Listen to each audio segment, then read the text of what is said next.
Alrighty. Welcome, folks, to Luncheon 107. Give me just a moment. I have to update the stream category. And remote play still isn't working, so after the reading, we'll be doing some Valheim.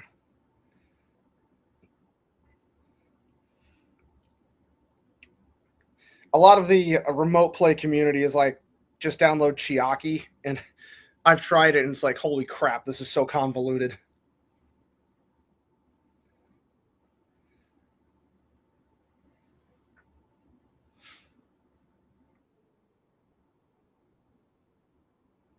What Chronicles? I've seen a little bit. Yeah, like I said, I might try it.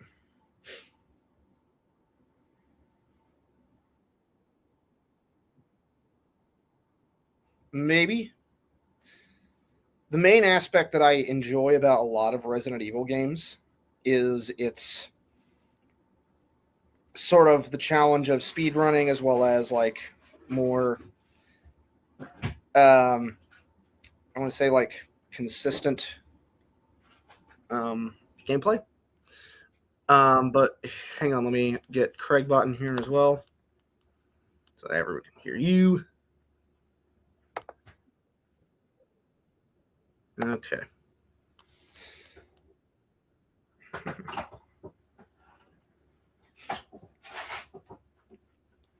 Okay.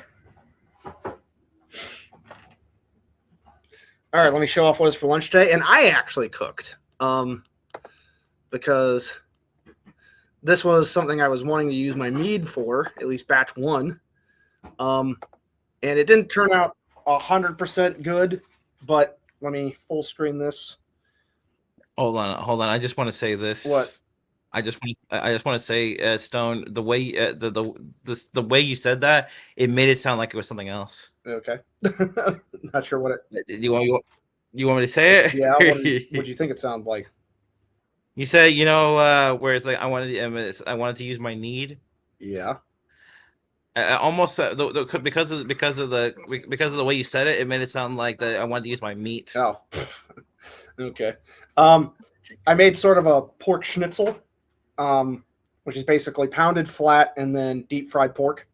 But the batter didn't fully stick to the pork. But the batter is good. And I made some fries and a honey mustard dipping sauce. All right. Okay. Let's bust this puppy wide open. Okay. But Andy, you ready to read? Oh yeah, I'm ready. Okay. But you can go ahead and start once you're ready. Okay, so what should I do? Just start at the top. I gave you the chapter, right? Chapter 29. That's the one we're on. Yep, that's the one. Okay, then start at the top at Kaito and Droid. So you just want me to read it? Yeah. Okay, I could do that. Will there be any points you want me to stop for you to comment? No. Well, I'll comment, but I'll also coach you through more or less how to fully read it properly and everything. Okay, that's fine. Okay. Kaito and Droid, a new couple of rises. We shall return to them later, as now it is time to return to our main cast. A little bit of narration there. Obviously, if this was in a visual form, you probably wouldn't have that. Right. The three girls and one boy all agreed to head somewhere on Sunday. A date for the group. Where? The beach. Yuma looked out here. Three girlfriends who one is surely not gonna might not mind him staring. I mean, Kathy is Kathy. What can we expect from her? Sounds about right. Yeah, sounds good so far. And hang on, let me share my whole screen so I can switch between. But let's just do entire screen. That way, everybody can hear you. Okay. All right, keep going. All right. But with the location decided, the girls huddled together for something of most importance: swimsuits. All of them had almost never been to the beach before, and it was no guarantee they would fit in their old swimsuits. Even Kathy agreed to get new ones and even pay. She wouldn't mind Yuma getting a peek, but the entire beach was out of the question. She wouldn't mind Yuma getting peeking? She wouldn't mind Yuma peeking. Bruh. Because she's a fucking cat in heat, bro. For real. I don't know if I told you this before, but something I wanted to get in here, I didn't have the chance to, because I didn't get around to writing that chapter, was that she has the same thing going on as Dino Boy from GX. Oh, you remember him, right? Dino. That one dude who went feral and had like a dinosaur deck. Yeah. One of Jaden's friends, yeah. Mm-hmm. And then so it was perfectly normal for the rest of the series. Pretty much, yeah. I mean, it does come up every once in a while, but for the most part, yeah, it's pretty much just kind of something that's there. It's so basically the point is that this did the same thing with Kathy, right? Where when she was really young, she has like a bone, a cat bone. I forget.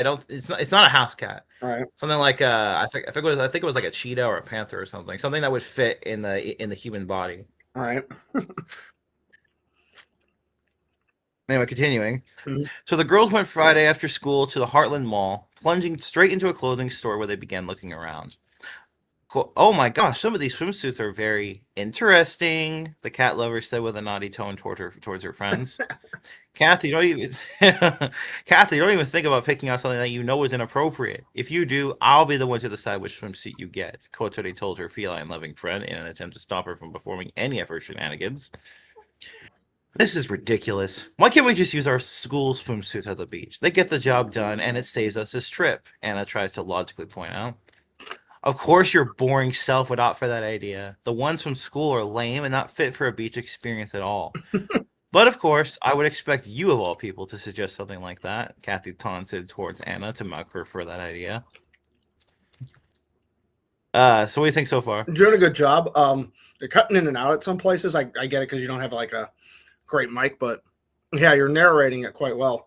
When you write it, is that how you more or less think it in your head? Yes and no. Sometimes yes, sometimes no. It really depends. Okay. But continuing. Mm-hmm. Shut up, you stupid cat. Anna stopped herself. You just what? Wait, don't tell me you've never picked out a swimsuit before. Ha ha ha ha. That's too good. Kathy laughed at that fact, which earned her a bonk on the head by Kotori. Pulls out the hammer. Anna, is that true? You've never been to the beach before? Kotori asked her red-headed friend as Kathy was still recovering from the bonk. Of course I have. I just have never picked out a swimsuit before. My parents always do it for me, Anna said with a look of embarrassment on her face. Well, in that case... by the way, I'm not sure if you see any kind of misspellings or grammar errors or stuff that should be there that isn't there or vice versa, feel free to point that out. Okay. Well, in that case, how about I help you pick one out? Kotori offered. Hey, what about me? Kathy pointed out. No, all you're going to do is pick out something lewd, so you're not allowed to help her. Kotori said as she bonked Kathy on the head again. Well, she's going to be out for a bit. Okay, thank you, Kotori. Thank you, Kotori, Anna said as she was still thinking about the fact that she was going to be leaving Heartland City soon. She tried her best to push it to the back of her head, though, because this is supposed to be an amazing day for the group, and she didn't want to bring it down with any thoughts of negativity. Anyway, enough moping around. She had a boyfriend to impress, after all, and even if she hated to admit it, Anna had the advantage. The three girls walked around the shop looking for fitting swimsuits. Kotori quickly found one for herself, but finding one for Anna was more difficult. They ended up choosing several different ones. Meanwhile, Kathy was up to her personal antics. This is going to be good. All I need to do is put a naughty swimsuit in there, and Anna will end up trying it on. The way you audibly put he. It's almost like... Say again? The way you did the he, it's almost like Michael Jackson. Oh. Oh my god. I didn't think about that. Okay. All right. This will be fun, Kathy thought to herself as she snuck a very revealing swimsuit into the pile that Anna and Kotiri picked out. Anna, I'll stand outside your changing booth and hand you the swimsuits one at a time, Kotiri said as Anna entered her personal changing room and removed her clothes. Thanks, Kotiri. I really hope that one of these really suits me, Anna said as her green-haired friend handed her the first swimsuit through the curtain. Here we go. Or as Mario says, here we go. Speaking of which, I found a Mario fanfic. We'll read next. Oh my god. A Mario fanfic. Okay. I mean the Mario movie is trending because of everything. Oh, that's right, yeah. That is true, yeah. Have you Why? Seen any of the Fox McCloud clips? I've heard about it, but I haven't actually seen it now. Yeah, Star Fox is in it. That is awesome. And it makes sense why they would do Star Fox in the Mario movie, because admittedly, as much as Shigeru Miyamoto loves him as a character, because he has stated publicly Fox McCloud is his favorite character. I don't know how you would get. I'm not sure if Star Fox is popular enough to carry a movie on his own, sadly. Probably not. Because a Legend of Zelda movie makes sense. Almost everybody has played Legend of Zelda, and almost everyone has played Mario. Yeah. But not everyone has played Star Fox. And the reason why is because Mario and Zelda... Oh, there's Nate. Hello. Nate, I can barely hear you. Well, I had my finger on my microphone. Not a problem. But Nate, there you are. How are you? I'm good. You good? That's good. Glad you're in better spirits these days. Yeah. Also, as a Central European, what did you think of my kind of messed up schnitzel?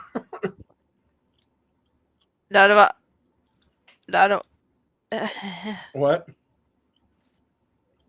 It's big messed up. Okay. Yeah, the batter didn't fully adhere. Largely because I didn't have we didn't have enough eggs, so I could do a really proper egg wash. So it didn't really stick well. What do you mean? You're supposed to you have flour, you have the blended up eggs, and then you have the breadcrumbs. Yeah, you go flour, egg, flour, egg, I only had and 2 breadcrumbs. eggs, so. Or some people do double layer of breadcrumbs. Yeah, but I only had 2 eggs, so it didn't quite work out that way. Well, then you should have bought more eggs. Yeah, I probably should have, but I still really like how it tastes. I'm kind of put the batter bits with the pork, and it tastes like how it should. Just at least that at least works. And the mead, since my batch 1, I had to use a bit of bread yeast because I spilled some of the day 5 yeast. It actually turned out really good. But tasting more like a beer, so it's like a bit of a mead beer batter.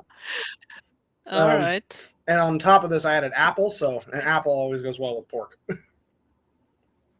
Huh. Yeah. Okay. But Andy was just narrating his fanfic, and I'm coaching him through it because my voice is almost back to 100% because of it's like I said, I had a bad allergy attack this weekend, but I'm almost over it. I haven't coughed in 20 minutes, so, and I can feel my passages clearing and everything, especially as I get some food in me. That's good. That's good. Yeah. By the way, is Sarah there? Yeah, she's just enjoying her thing. Let her enjoy her thing. Okay. I just wanted to ask what she thinks about this chapter so far. Yeah, she's got her headphones in, bro. Well, that and she's getting some of her art spark back, so I'm kind of giving her some space right now to do that on her own. Damn. Yeah, man. Because this is a beach chapter, so yeah. I know. Uh-huh. Also, I came up with a manga idea. I'll let you guys know at the end. Yes, I know. I've already got a manga idea I'm working on, but I came up with another one that I'll describe to you. Morocco, get down, you fluff. Okay. But hang on, let me throw this bone away. I'll be right back.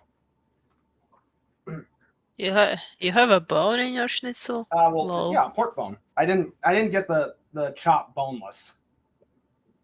All right. Hey, David, what's bone short for? Bro, Andy, get your head out the gutter, boy.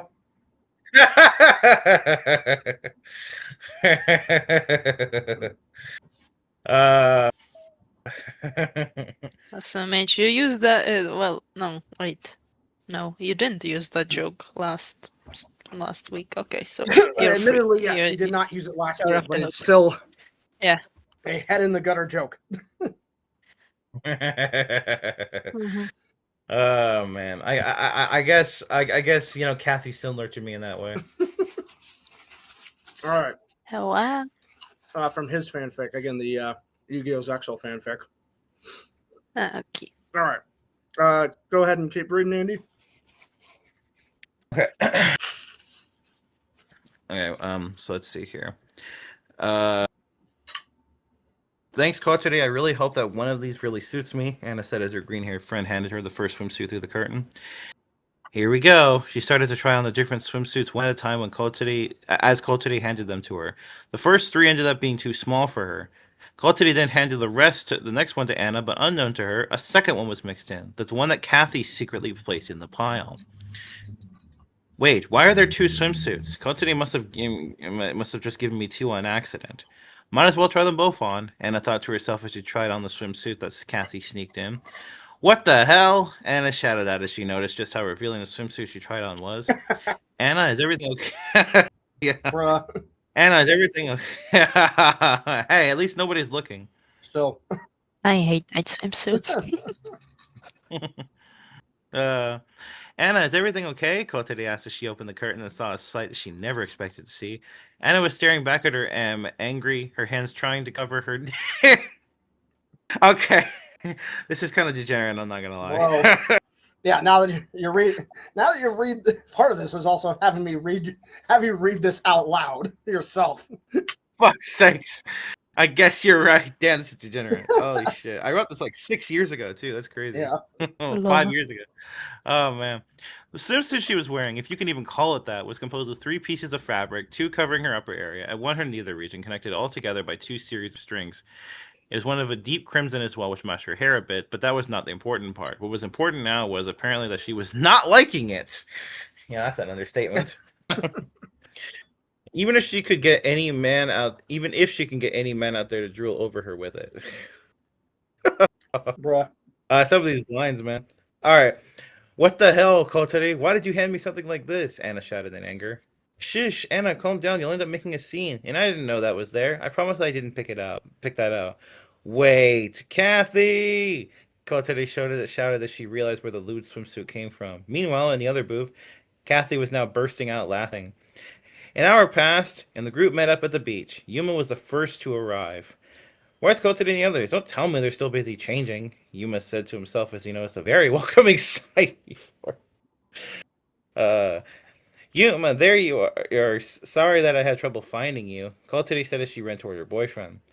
Kotari's swimsuit was a basic one, a 2-piece colored in light green. The top is closed and not revealing her, not Anna's size, chest. The bottom is like a little skirt, them the same color. Overall, a cute design, and it suits her well. Damn it! It should have been. I should have said a 1-piece so I could make the reference. Bruh. Oh man. Well, continuing. Yuma, however, Also, was simple. He hang on. typed. I might actually start watching a little bit of like current One Piece because they're at the Elbaf arc, and Yes. it involves Vikings. So yeah, definitely gotta check that out. Well, the giants are basically Viking culture. So yeah, they're based on Jotnar, aka Viking giants. Yeah, and the island Elbaf is based on Yggdrasil. The frosty guys. Yeah, it's basically like the 9 realms of Yggdrasil, which is like, how do you even do that on an island already in one world? Huh? Well, magic. I guess, yeah. A lot of Oda's explanations for things don't make sense and or we have not gotten explanations for them. Like how the devil fruit exists is also something we have not gotten an explanation for. Oh, that'll be something revealed probably toward the end of the series. Probably, yeah. I'm guessing he wants a big reveal for it. Yeah, that's a big reveal right there. Yeah. Okay. Oh, man. Anyways, go ahead and continue, Andy. Okay. Yuma, however, was simple. He had the Emperor's key around his neck like always, and a simple pair of black beach trunks with a red line running down the right leg. So, Yuma, how do I look? Kotori asked with a blush on her face. You look great. I think that swimsuit really suits you, Yuma replied with a smile. Okay, now, I'm curious what Sarah thinks of the compliments. Like, do those sound like compliments? She's got her headphones in. Fuck. I wanted to ask her if these are compliments that a girl would like. I mean, again, depends on the context, Andy. Because the thing is, when I wrote this, I was thinking, like, what kind of generic compliments would a woman appreciate if she's wearing a swimsuit for her guy? Well, she always likes being told she looks hot or beautiful, you know? Yeah, I just didn't want it to sound too generic, you know? I mean, here's the thing, right? Women like being told you're beautiful. They just like that. You know? I think everyone likes that. Yeah. I mean, if you're a guy, you like being told you're handsome. You know? Fair enough. But if you're a woman, I mean, you like being told you're beautiful. Period. Okay. A woman will never get tired of hearing that. And honestly, if you want to make it personal, not generic, the answer is make it a bit personal, like tell them what about them is nice or something. Yeah. Also, Nate, can you send me that DBZ one? Because I'm gonna read that one after the Mario one. There's a okay. Yeah. Go ahead, read, Mandy. You didn't heckin' pull that up yourself. You cheeky. Huh? I was gonna say maybe we should read a Ghost Stories fanfic. I don't think anyone's probably written a fanfic. Honestly, I don't think it's famous enough to have gotten a fanfic. No, he has a couple of them. I found them. I can link you. Okay, well, if we got time, we'll check them out. But yeah. Anyways, continue. I'm gonna wash my plate. I am full. That was good. Okay. Thank you. Kotsuri simply replied. Suddenly, Yuma could see darkness as he felt someone's hands covering his eyes. He also felt a female chest pressing against his back. With this, he could instantly tell who it was. Surprise! Yuma's cat-living girlfriend said as she took her hands off Yuma's eyes. The boy turned around and saw a cute sight in front of him. Kathy's swimsuit was more basic, that being a one-piece that resembled a dress, purple in color and a bit looser on the chest. No, bad Yuma, eyes north of equator. I forgot about that line. Oh my god, that is funny. Yeah, David, are you there? Yeah, I'm there. I'm here. I'm gonna listen. Did you hear that part? With your mouth full, I hear. Bruh. Okay, it's in the voice chat. Oh, the fanfic link. Okay, yeah, I'll pull it up. Like I said, after the Mario one. Should be. Yeah, okay. Should be linked to chapter 2. All right. So continuing, Yuma, you're checking me out, aren't you? But at least tell me how I look. Kathy winked as she said this to Yuma. No, I'm not. But you do look really cute, Yuma said hesitantly. Thank you. I love you so much, Yuma. Kathy said as she ran up to and kissed her boyfriend on the lips. Damn, in public? Crazy. Come on, don't act like a purist, you. Yeah. With these scenes, you act like a purist. Yeah. But when it comes to actually reading out loud, stuff you are. Yeah, what are you getting squeamish for, Andy? Yeah. Oh, you motherfucker. Hey man, you wrote this. I mean, yeah, but I'm sure that stuff you'll write will probably be just as degenerate. Well, what? My primal? No.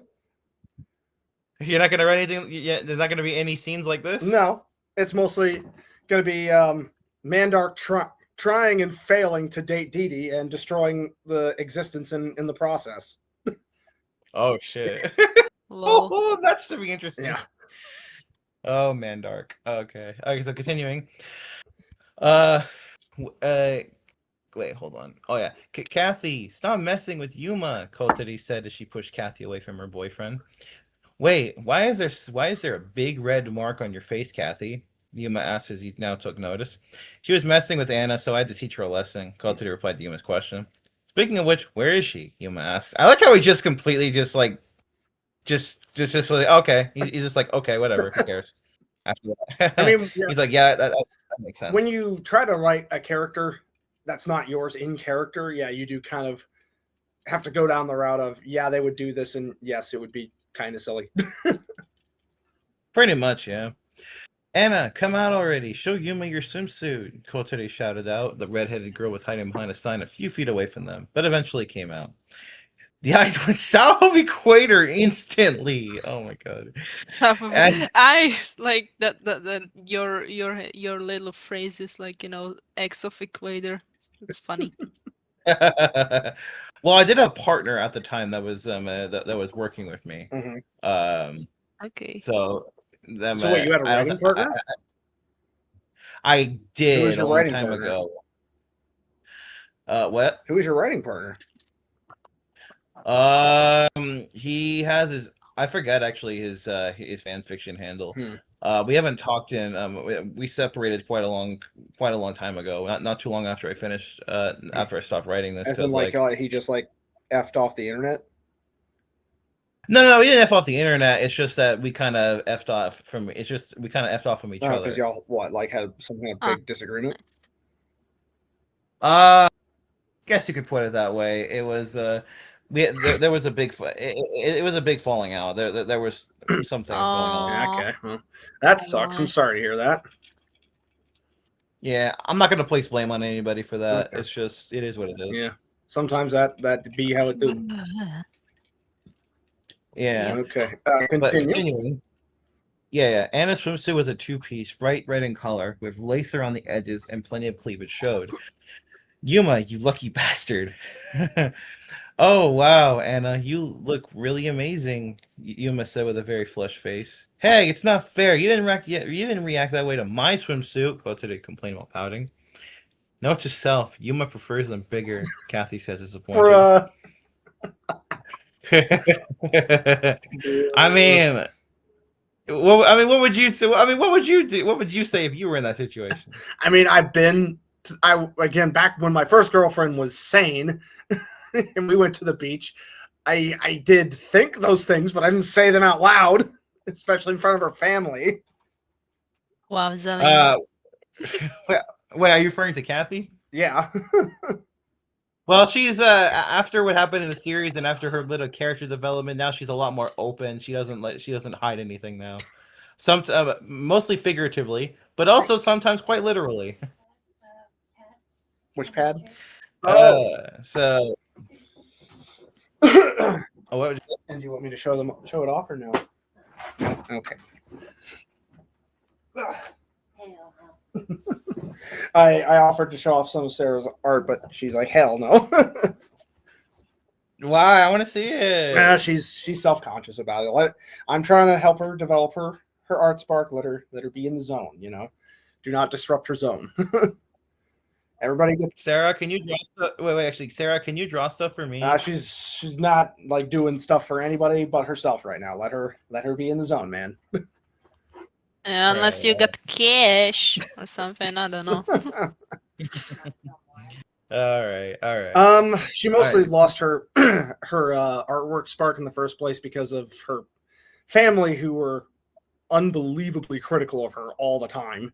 So it's like, so anytime she tried to do art again, it just their voices will not leave her head. So she's just like, she just couldn't do it even with positive reinforcement from me. So it's like, let her do her own thing at her own pace and just let her do her artwork and, build up her confidence and build up her spark back. That's the main thing. Okay. So continue. All right, well, yep. It's not like that, you guys. It's not like that, guys. You all look great. I just didn't expect Anna to be so bold, Yuma said while still having a flushed face. Yuma, thank you. The red-haired girl said she was heavily embarrassed about wearing such a revealing outfit, but this was conflicted by her happiness at Yuma's compliment. Okay, yeah. I'm glad that Anna was able to build up the courage to appear in front of Yuma like that. Wait, is Yuma? Kotsuri thought to herself as she noticed that Yuma was staring at his red-haired girlfriend. She then gave him a light jab in the stomach while pouting. Yuma took notice of the pout in particular. I think Kotsuri's jealous. I better be careful so she doesn't slap me again. Man. Let me ask you, David. Since you have a wife, did has Sarah ever slapped you because she thought you were looking at another girl? No. And here's the thing: like our rule is look but don't touch. Oh, yeah. Okay. You can look, just don't touch. Okay, fair enough. Understandable. Yeah, she's even pointing out like if a guy is handsome, or good looking, yeah. And I was initially jealous and defensive at first, but that was my own issues. But I'm getting over that point. So now our rule is simply just look but don't touch. Okay, fair enough. All right. Continuing though, but still, she's so cute when she does that. Yuma thought to himself as Kathy giggled at their antics. Hey guys, let's go play in the sand. I bet I can build a better sandcastle than you guys, Kathy suggested. You're on, Anna replied, which snapped her out of her embarrassment. Kotsuri decided the two girls and their antics. All right, well, you two do that. I and Kotsuri are going to play in the water. Is that okay with you guys? Yuma said, but Kathy and Anna were already too preoccupied in their own affairs to notice. Kotsuri again sighed but went along with Yuma into the water. Yuma, take this, Kotsuri said as she splashed Yuma with water. Hey, I won't back out so easily, Yuma replied as he splashed her back with greater force. This really reminds... Okay, I clearly made a grammar error right here. Yeah. Hang on, let me pull it up and read it. Oh, where'd you put it? Let me see. This part right here where it says this really reminds. Let me see. Where is it at? After I think Kotori's jealous. I'm reading it down. My ankles is better.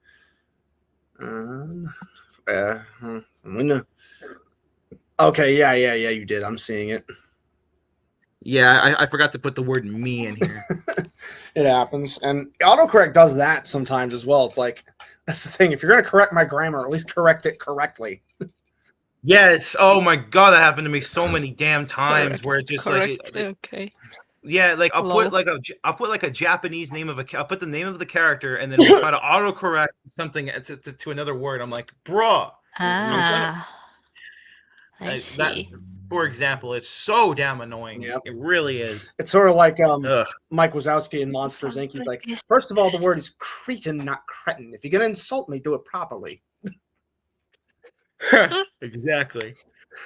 I do not remember that. Well, I mean, all I remember from Monsters Inc. is not much. And I don't even have it with me anymore because I got it on VHS, and I do not have a VHS machine anymore. I only do have Monsters. Yeah, who the hell has that anymore? I don't know. Some people who really like it. Yeah, collectors, probably. And, if they really want to focus on keeping their VHS machines working. But VHSs definitely aren't made anymore. Oh, definitely, yeah. Okay, continue. Yep, this really reminds me of that time we played in the river before during that field trip. Only this time, I'm gonna win, Yuma said as he continued to splash Kotori. She was overwhelmed and admitted defeat. By the way, this is a reference to something that happened to a scene from the anime, so if you don't know what that means, just know that's from the anime. Okay, gotcha. Looks like I lost, Yuma. Wait, those two are really still going at it? Kotori said as she looked over towards Kathy and Anna, who finished their sandcastles. Yuma, Kotori, my sandcastle is better, right? Anna shouted out. Of course they're going to say mine is better, Kathy countered. All right, let's see what we are dealing with here. Anna's castle was not half bad. It was a classical one with 4 walls and square towers. She even put in the effort to add holes for windows and even a shell at the entrance for a decoration. Kathy's was not a sandcastle. She builds a freaking... I should have said built. She built a freaking cat house instead of a sandcastle. Well, a cat house instead of a what? How does that even look like? What? Like a scratching castle almost, like what a cat would stay in, kind of like exactly. Kind of like Star's little fort. Kind of, yeah, like that. Which, hang on, I'm actually gonna full screen my screen and turn the camera to show her fort. So hang on, you guys have my screen pulled up. I'm gonna pause my thing. So yeah, I'll see.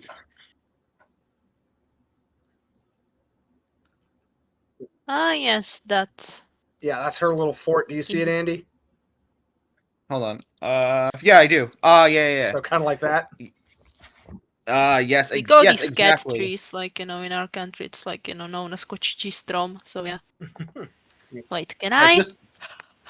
Just like that. Except I think the one she built was probably smaller, just because obviously it takes a bit of time to make something like that.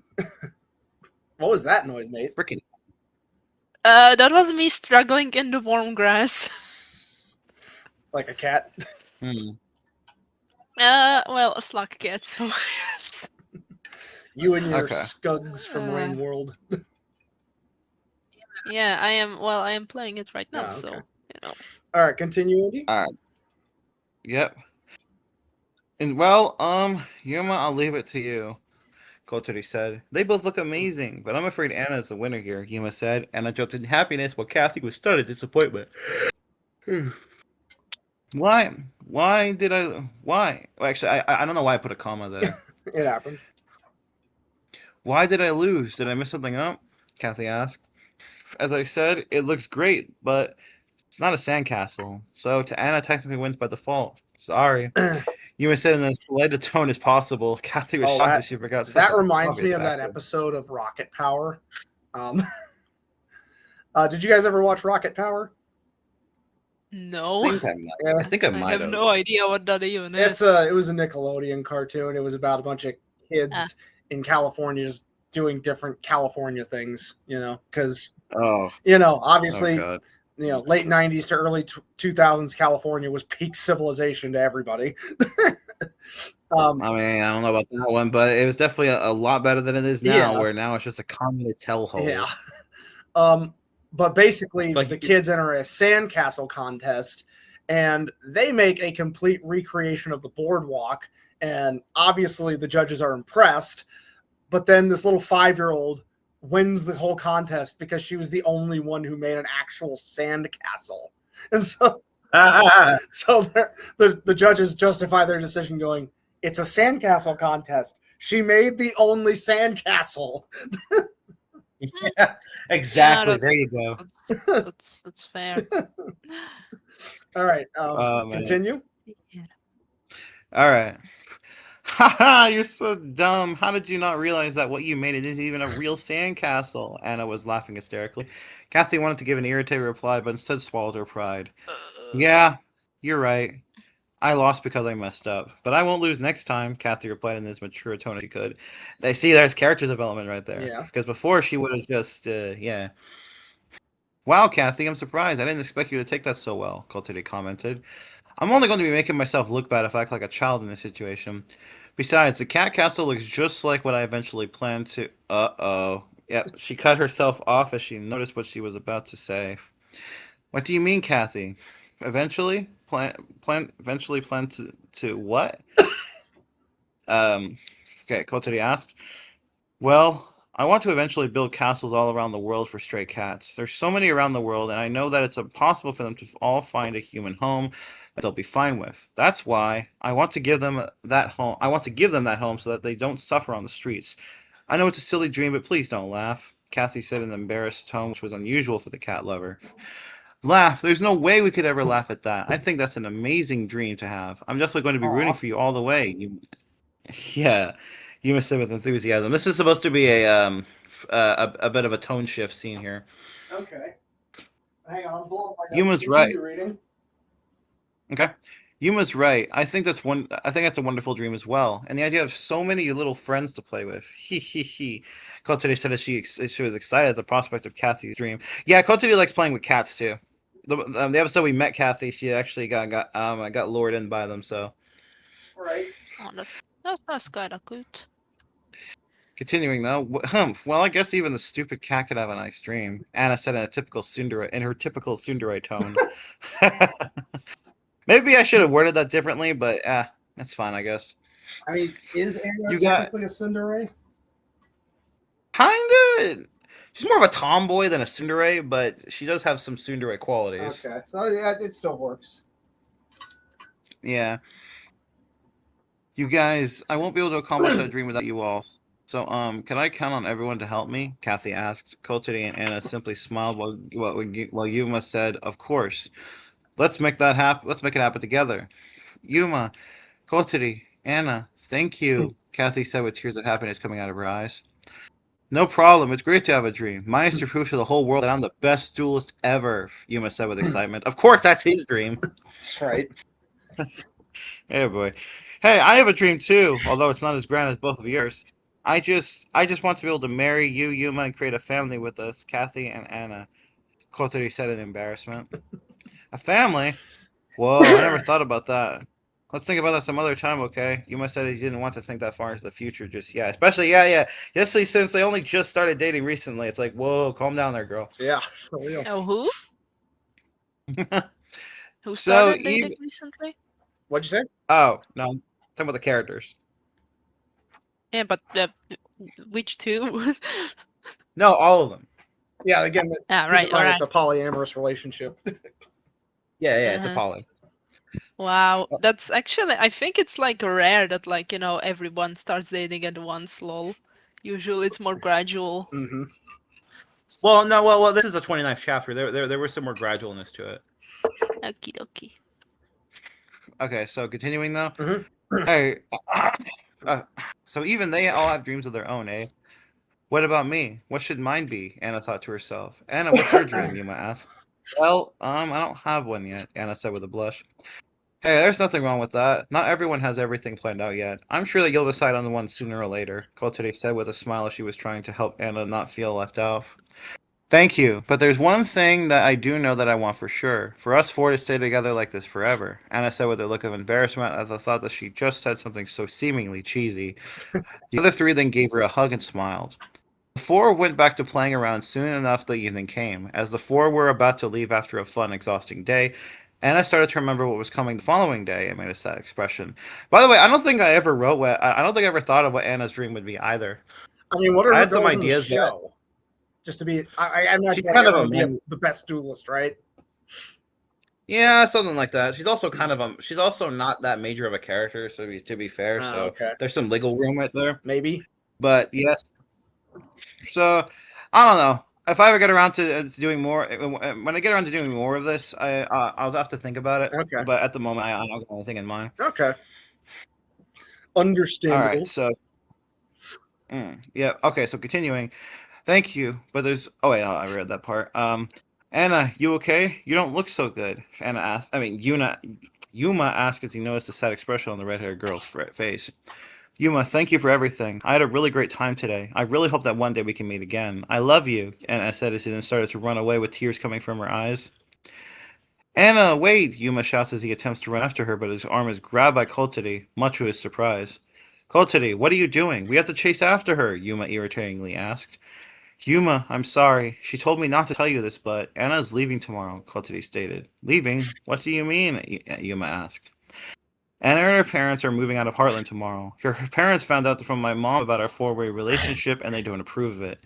So they're taking her away, Kotari said with a tear coming from her left eye. No way! Why wasn't I told about this before now? She shouldn't have to leave because of that. If she wants to stay here, then she should be able to, Yuma pointed out in anger. I know, but it's not her call. Oh, I should have put it here. Like it or not, we are not of age yet, so our parents or legal guardians make the calls, she said in a sad voice. Damn it, just when things were starting to look up to us as well. Oh, we're starting to look up for us as well is what I should have put there. Yeah, Yuma cursed, but then an idea came to him. I know. I will go tomorrow morning to their house and ask them to let Anna stay in Heartland. What? Kotari said. That sounds exactly like something you would do, Yuma. I'd honestly be surprised if you didn't, Kathy pointed out as she heard everything that was said so far. Yuma, that's crazy. Do you realize the trouble you could be getting yourself into? Kotode pointed out. Not just you, but for us as well. If my mother gets word of such a thing, then Yuma shut his childhood friend up by grabbing her by the shoulders. Everything is going to be fine, he assured her. I know that tomorrow I'm going to high-five the sky well enough for Anna to stay, Yuma said with absolute determination. The sky well It's enough. a stupid catchphrase, apparently. High five the sky. Yeah. Okay. They actually made that phrase into a card, which is hilarious. Oh, my face win, bruh. Oh, yeah. Yuma said with absolute determination. Kathy simply smiled as she knew that her boyfriend would never abandon anyone he cared about, no matter the cost. And that's the chapter. All right. Overall, not bad. As usual, silly, but it still works. There was a part that was supposed to be coming up that would be a lot more serious, but I don't think I ever got around to that. But I had the whole thing in mind. I just never got around to writing it. Okay. Well, then, if you got time, finish it. Anyways, Celeste Lundberg, Celestial Ludenberg. Okay, I'll try to read that one for the next luncheon. But I found this Mario fanfic called Someone sent you another? Huh? Did someone send you another fanfic? Yeah, in the chat. I see. But this one is which chat do you mean? The Twitch chat. Yeah. Oh my goodness. Okay. Aside from some sniffles and coughs here and there, my voice is more or less feeling okay enough to read. So this is a Mario fanfic I found called Asking Are We Evil? Wait, David? What's up? I just want to say that I just sent you the link to the Ghost Stories fanfic I was talking about. Okay. If we got time, we'll go into that one, but I want to get to this one, and then chapter 2 of Nate's Dragon Ball Z one, and then probably won't have time for that one, but we'll save it for the next one. Okay. So just a little. So this is by Amethyst Goldenwind. Once again, folks, I preface this: do not contact any of the people from these fan fiction boards. Don't DM them. Don't mess with them. Again, I feel like this should go without saying, but again, like I said, that's my job to do that. On crack. What'd you say, Andy? I said that's what? That's my job to DMs and tell them that their shit's ass. And what were you saying? That the lizards are on crack because I've never seen them this speedy. Like what the hell? Oh, on Rain World. Okay. Okay. Sometimes like games will do that suddenly, like just speed up their frame rate, and it like speeds up the whole game. Like, oh, this isn't the whole game. This is just them. I'm normal. Oh, okay. That's why it's weird. Okay. Well, like Resident Evil will sometimes do this, like RE2. The G-Virus boss like fights at like the cadence you would expect, and all of a sudden he like speeds up near the end, and you're like, you can't predict how he's gonna hit. And then on top of this, Leon and Claire don't have a dodge function, so it's a little frustrating. Yes, he doesn't do the cool backflips in RE2 because he's not trained to do them yet. Okay, get this. She says Leon's backflips in RE4 are unnecessary.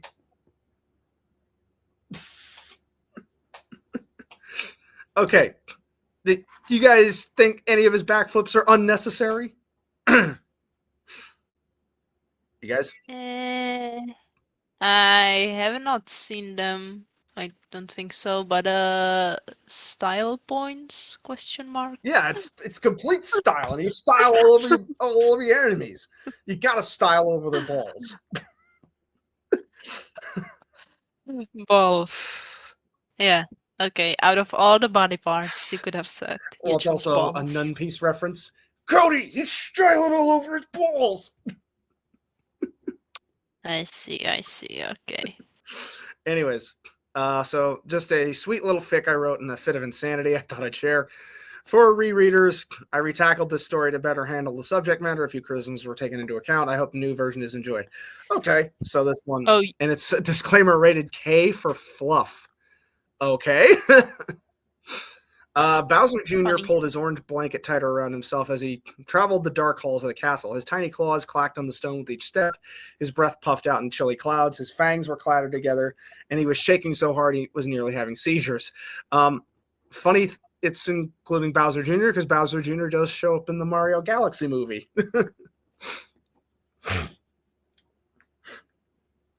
Again, excuse me. He hated the bitter temperatures brought with this season. There was no escape from it, neither inside or out. Why couldn't they just heat the whole castle? His little cold-blooded body couldn't take it. He whimpered his tail, hands and feet started to go numb. In such conditions, he desired the warmth his papa offered, which is why he chose to brave the frigid halls. The other part, well, he had something he wanted to ask, something that had been confusing him for several weeks. Luckily for the young Dragon Koopa, Bowser's room and his own were in close proximity. The walk had barely taken over a minute. Any longer, he would have frozen.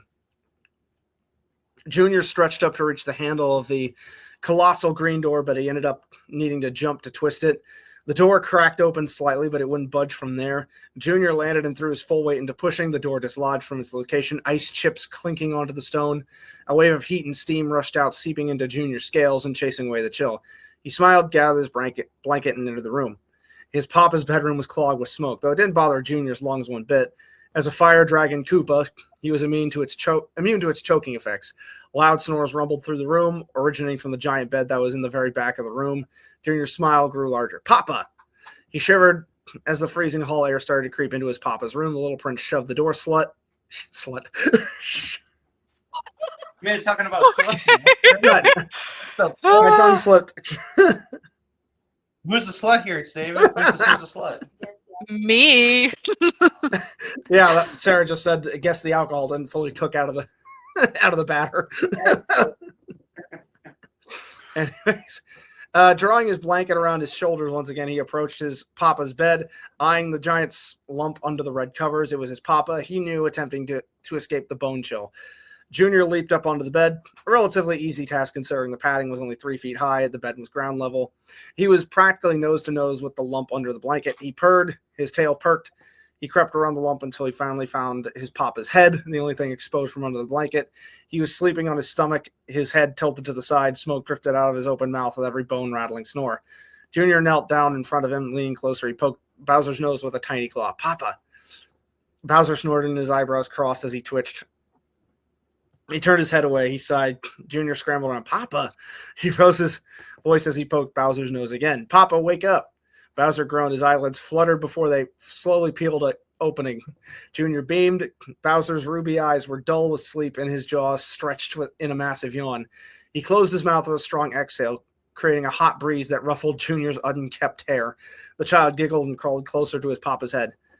Bowser's eyes trailed up to gaze at his son. Why'd you wake me up? He moaned. You know you're always welcome to sleep with me. He yawned, shifting to lay his back to Junior. He tugged the blanket. Stop waking me up. But Papa, Junior came around to face Bowser. His smile dropped to a serious frown. I want to ask you something. He pawed at Bowser's muzzle as the Cooper King had started to drift off. Fine, what do you want to ask? Bowser drew out an arm from under his blanket to rub his eye. Junior fidgeted. He grabbed his own blanket and drew it around himself. Papa, are we evil? Oh, he's asking the question. Okay. Fair enough. All right, yeah. This is something that Bowser Jr. needs to ask because it's like, yeah, he and his dad do a lot of bad stuff in the Mario universe. That's true.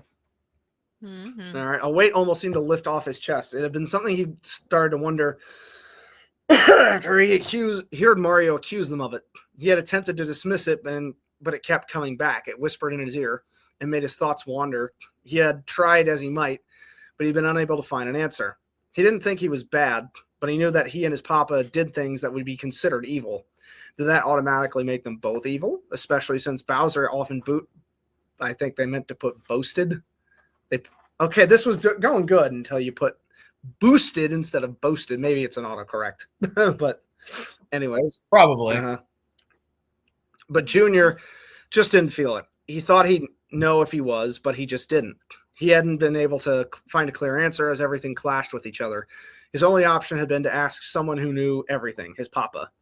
Bowser's eyes widened. Well, he let out a long sigh. He pushed himself up, his sheets falling off his body. He sat with his foot pads touching, scooping up Junior and setting him in his lap. Junior craned his head back to stare up at his papa's face. It was blank, his eyebrows knitted together as he stared straight ahead. Junior twisted his head around to follow his papa's gaze, but he couldn't spot anything of interest. Papa? Junior pawed at Bowser's plastron, his tiny claws scraping against the armor. The noise startled his papa, and he had, I think, meant to put tilted. Okay, a few spelling errors here and there, but nothing too bad. This is, again, still overall a fair question for Junior to finally ask. Yeah, I agree, actually. Why isn't he telling me? Did Papa not have the answer? No way. Papa knows everything. Maybe he thought that Junior wouldn't be able to handle it. I want a yes or no. Junior placed a hand on Bowser's plated stomach, a smile creeping on his face. I can handle the truth. I'm a big boy. I'm a big boy. Is he a big boy? I think he's just a tiny little thing. He do be. All right, Bowser let out another sigh. He was silent for another minute before he spoke. Junior, good and evil are weird words. Junior tilted his head. They are? That didn't make sense. Good and evil was, and good was good and evil was evil, right? Good was favored and was about helping everyone else and selflessness and all that. And evil was frowned upon and was stealing and kidnapping and being mean. It was simple, really. He explained this all to his papa, finishing with, I don't get what you said. Bowser rubbed his face. He wrinkled his nose and chops. It's kind of like the words don't exist. Nobody's perfect. We all do things that are evil, right? I mean, look at Mario. He's good, right? The hero. He's not all good. He comes and hurts me. Hurting someone else is evil, but nobody cares because it's me. Koopas are hated because of something that happened lots of years ago, way before I hatched. Don't know why everyone's still so wrapped up with it. What happened? I don't remember. I just know there was a lot of death. Ask Kamek. Bowser sighed. That happened, and now the world thinks it's okay to throw me under. Or any of us. So Mario can try and kill me and everyone cheers, but if he even talked smack to Toad, he'd be shamed for it. Mario's worse than I am. Mario's a bad man, Junior. Okay, so this actually gives us a little insight, like how Bowser kind of twists Junior's head a bit. Because, yeah, he's definitely not telling the full truth here. And probably making a few things up. Okay. All right. All I want to do is find some happiness. Is that wrong? Bowser sniffed. Yeah, I kidnapped Peach, but I never hurt her. I've never killed anyone, but Mario has. He killed lots of my soldiers, and he wants to kill me, but I ain't letting him. I ain't letting him. Yeah. And yeah, he doesn't want to hurt Peach. He just wants to, force her to marry him. Yeah. Saying either of us are good or bad is stupid. I think you're a good boy, but you've done some bad things. Nobody ever really fits either of those words. So everyone is good and bad? Junior scratched his head. All the words Bowser was saying were starting to get confusing. His papa had never used so many to educate him, or maybe it was the words that didn't really exist. Yeah, that made more sense. You couldn't be both, could you? Yeah, but the world's crazy about it being so one-sided, Bowser huffed. It's black and white to them, but let me tell you a tip, son. Everyone's a shade of gray. Junior cocked his head. No, you're yellow. That's actually kind of deep. Yeah. No, you're yellow and green and red. Everyone has lots of colors. Aww. I mean, that is good child logic writing there. Yeah, exactly. Yeah. I like this, actually. I think this is pretty good. The world has a bunch of colors. Bowser snorted a laugh. He gave a little purr and patted Junior's head. Forgot you're only 4. I meant the whole everyone is good and bad thing. Kamek says, the space between good and bad is the gray area. And also, dang, Bowser Jr. is only 4, so you're telling me he's doing all of Mario's moves with the paintbrush at 4? Oh, yeah, he's like Gohan. Yeah, it's like, bruh, that is some skill right there. Because, yeah, Nate, do you know, like, Bowser Jr.'s role in Super Mario Sunshine? Nope. Okay, so in Super Mario Sunshine, Bowser Jr. gets this disguise, and he becomes what's called Painted Mario. And you don't know it's Bowser Jr. until about, like, halfway through the game. But basically, he's part of the reason Delfino Isle gets all polluted and everything. Rip. Yep. Okay, so let's get this last passage. Oh, Grandpa is weird. It was probably because he was so old. So we're not evil? No. Like I said, we do bad things, but we're not awful. His lips curled a little to show his teeth. I've met creatures worse than even Mario. Worse than Mario, who could be possibly, like Sledgehammer Guy or the ugly green lady? He remembered the stories his papa told him. Those two had sounded scary. I'm curious who he's referring to. Sledgehammer Guy, ugly green lady? Sledgehammer is probably that guy from Kirby. Oh, King Dedede? And who's the green lady? Hi, Sarah. Hi. Oh, I love the way you say hi. I love the way you say that. Andy, quit gooning, bro. But he does it on purpose. So if the Sledgehammer Guy is referring to King Dedede, who's the ugly green lady he's referring to? Oh, Gruntilda. Yeah, Gruntilda from Banjo-Kazooie. That makes sense. Yeah. And I forgot, like Nintendo does kind of like share a universe, kind of, sort of ish with all its other creations. They should just do a Smash Brothers movie. There's so much conversation about that, and not sure how they would do that, considering like part of that Detective Pikachu movie is live action. So it's like I don't, and on top of this, the Sonic movie is technically I mean there is a game that's not live action for Detective Pikachu. Right, but he's talking about like a Super Smash Brothers like shared universe movie, like how Marvel did it. Exactly, yeah, like that. But that's the thing. I don't think that would work because it's like I said, the Legend of Zelda movie being filmed right now for Netflix, that's going to be live action. And then on top of this, like I said, Detective Pikachu was live action, and so was all 3 Sonic movies. Which, again, Keanu Reeves as Shadow the Hedgehog. Bruh. How does that work? How does that end up working? Keanu Reeves as Shadow the Hedgehog. Oh, man. Anyway. I mean, to be fair, if it's all animated, they could say that this is another timeline version of Pikachu or Zelda. Or something. Maybe. Because, yeah, it's going to... Well, technically speaking, the Pikachu that Ryan Reynolds voices, is animated. So, I don't know. Maybe they could just pull the... And, Sonic and all of his characters are animated. So they could just pull all the animated characters and make it an animated shared universe. Yeah, they could do that, and plus there'd be so many other characters they haven't even touched, like let's say Captain Falcon or Falco. That is another thing. There hasn't been a F-Zero anything for like 20 years now. Now that I think about it, there has not been. Just imagine, huh? Just imagine Captain Falcon showing up and entering with the Falcon Punch. Right.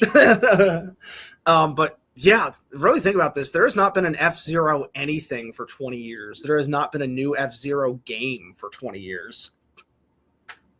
Yeah, that is true. Yeah. Anyways, Bowser growled, like them.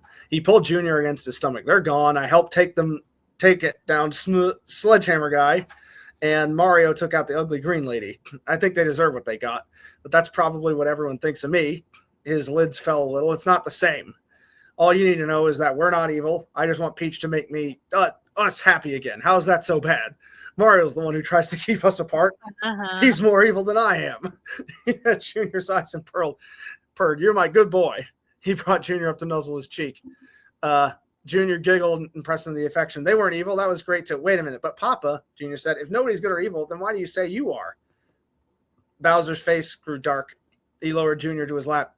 He flashed a bit of his teeth. I have my reasons, Junior. It's nothing you need to worry about, okay? But no buts, Junior. Bowser shook his head, and then an enormous yawn split his jaws, enticing one, though much smaller, from Junior. It's time to go back to sleep. He shifted at Junior, so they rested in the palm of his hand, easing his body onto the bed. He laid on his side and placed Junior against his chest, nudging the little prince's blanket over him. Junior grabbed it and tucked it around himself, and Bowser drew up his own sheets. He laid his head on his giant pillow, his eyes slipping closed. Good night, son, he sighed out. Junior snuggled against his papa, scooting up closer to the head. Night, Papa. Love you. And we'll take that as the end. Yeah. That's pretty good, actually. Yeah, that's actually pretty good. I'll admit that. And again, it's fair enough for Bowser Jr. to ask the question. All right, Nate, we'll finish up with Chapter 2 of this Dragon Ball Z one. Again, where last time on Dragon Ball Z, Chi-Chi told Goku to get the fuck out of her house. Yeah. Yeah, I love that. basically. As the sky began to darken and the sun began to set over the trees in the distance, Chi-Chi allowed herself a moment to just breathe. She had her knees to her chest as she sat on the table of their family's picnic bench in the garden, her eyes lost to the setting sun. For a moment, she didn't really feel like she was there. She felt numb, unsure, like she was just floating into this nothingness. She felt lost. She was emotionally bruised, and those types of bruises take time to really show themselves. It had been quite some time since it all first started. All the pain, the anger, the loneliness. She had no idea that her life would turn out the way it did. After first meeting Goku, she had such a simple yet beautiful idea in her head. She wanted to marry the man of her dreams, have children and a life with him, and live happily ever after, just like they did in those fairy tales. But that's exactly what it was. It was a fairy tale, and fairy tales weren't real. They had been through so much. She had been through so much. Her children had been through so much. Gohan, her sweet Gohan, he had been through the most, and yet he was the strongest of them all. From the age of 4 years old, Gohan was thrown into a man's world. He was thrown into a world where his father was killed, and he was taken from her, forced to fight aliens stronger than him, where he had to endure the death of his friends and travel across space to try to revive them. He had to train hard for years to become stronger so he could help protect their planet and their universe, missing out on things that children his age did, like making friends his age, going to school, going to birthday parties and sleepovers. He was beaten relentlessly. He suffered endless nightmares after his time in space. As an 11-year-old boy, and also reading comments, okay, so the fanfic is a Phineas and Ferb and Oliver and Company crossover. Bruh. Interesting. Yeah. That is a weird one. What? I mean, technically they're both Disney, but a Phineas and Ferb and Oliver and Company crossover. Okay. Which is weird because it's like these are two things that are like 20 years apart, because Oliver and Company technically takes place in the year the movie was made, I think in like 1986. And then like Phineas and Ferb is like 2016. So no, it's 30 years apart. Like, I'm not trying. Oh, stop. Huh? That's big. Like Go Stars, it's a big difference. Yeah, it's like all the dogs and cats in Oliver and Company would be dead by then. I mean, that's a morbid thought, but it's true. They'd all be long dead from old age. Womp womp. Yeah, anyways. He was okay, and then his innocence was taken from him. His childhood was stolen from him, and it wasn't fair. Things were better with Goten. Goku sacrificed himself against Cell and made the decision to stay dead. Goku blamed himself for all the evil coming to Earth, as they were always after him. He decided to stay away, to give his family peace. He told Gohan he had nothing left to teach him, but what he didn't know was that she was pregnant with their second child. She didn't even know at the time. not according to Team 4-Star.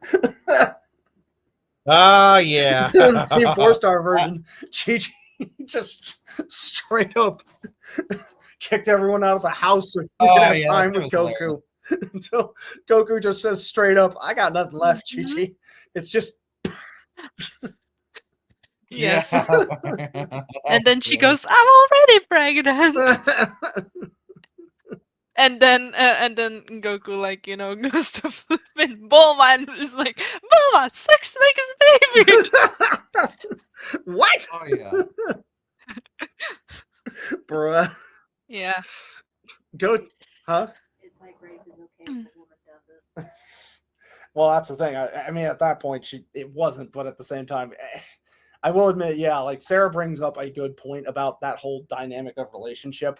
To some extent, Chi-Chi is exploiting Goku a bit, because even if not intentionally, because it's like Goku is soft in the head. He does not properly know a lot of aspects about human relationships. And so it's like, yeah, Chi-Chi is he's being a bit exploitative there. At least at first. I like it. Okay. Goten was lucky enough to have a childhood. He was able to live without fear in a time of peace for the first 7 years of his life, and even though Gohan was battling some demons, he was able to find some sort of normality again by going to school and making friends. Chi-Chi suffered for 7 years. Her boys didn't know it all, but she suffered. Her boys helped her get through it. If it wasn't for them, she wouldn't have made it. The grief of losing her husband the second time around come in waves. I think comes in waves should have been put there. Grueling, stealing away her identity, her meaning, her purpose. She found it hard to being able to fall asleep and then not being able to wake herself up in the morning. She could have just laid there, not caring about anything else, like nothing else mattered in the world anymore. He was all and everything she knew. He was her rock, her comfort, her safety, her company, her friend, and she lost him. She lost her best friend. So she's starting to miss him, but I'm guessing this chapter is she's not wanting to cave. Am I correct in that, Nate? I cannot remember. All right, well, we'll keep reading. And she, it was like a shard of glass in her gut that she could never remove. Though over the edges dulled some. Only he could wound her so deeply. He had her heart after all. She couldn't be more raw than that, more exposed, more pure. She pushed away the unforgiving waves that came rolling in every day. She never stopped fighting. She went through periods where she loathed him. She hated him for leaving her, for breaking her heart, for allowing her to raise their children alone. And then she felt sick to her stomach with guilt, angry with herself for ever feeling that way towards him because she loved him with all her heart, because he was her Goku. She went through a very dark time when she was pregnant with Goten. She felt as though she was down in this deep, deep hole, and she was looking up there, and there was this little dot of light, and she had to scream at the top of her lungs for anyone to hear her, but they never did. Thank Kami for her boys. They had no idea, but they saved her life. People can grow strong enough to whisper at the iron bars that hold them and see them bend out of their way, and that's what she did. She managed to get through it all. She was strong enough to take it, but that didn't mean she deserved it. Chi-Chi pulled her knees tighter to her chest, holding herself tighter as the once gentle breeze picked up its pace. Right now, she needed to be alone. She was hurting too damn much. She needed time to think. She needed time for her. She'd never given up on him before. She'd always remained loyal to him, always waiting for him to return with open arms because she loved him even through all his messes and mistakes. She gave every part of herself to him, trusted him with every part of her, and yet he handled her like a glass ball in his hands, and he dropped her one too many times. Goku was a restless man, always bouncing off the walls, clawing at them when he had been contained within them for too long. Goku needed his freedom. That's the way he was. He would never be fully happy staying at home with her, and she accepted that. She dealt with his foolishness, his selfishness, his reckless behavior. She fed him, clothed him, and loved him her entire life. She never left his side when he was completely paralyzed in the hospital after fighting Vegeta. She never left his side when he suffered the virus and attacked his heart. She had always been there for him. She worshipped the fucking ground he walked on. But him running off, deceiving her of all people, the one person who she trusted the most, and he was supposed to trust her, and he lied. And the lie had gone on for quite some time, telling her that he was never going to admit the truth to her, and only did because he got found out. It led her to wonder if he had kept anything else from her.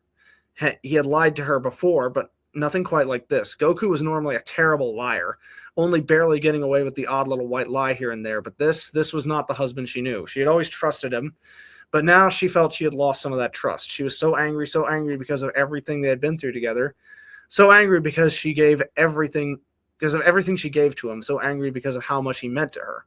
It had been 20 years with her husband. Could she do another 20 years like this? It was close to dinner time, and Goku teleported himself and Goten to their garden. Goku had spent some time with his son and taken him fishing. Goku really needed it and felt better for spending time with the little guy. Dad, do you have to go? Can't you come home now? Goten asked his father with a glint of sadness in his eyes. Goku paused for a few seconds, his gaze lingering on his son, his mouth suddenly going dry. How was he supposed to answer that? What was he supposed to say? Goku crouched down to his little son's level, sitting on his heels. Hey, Goten. He gently soothed his son, softly ruffling the boy's identical wild hair.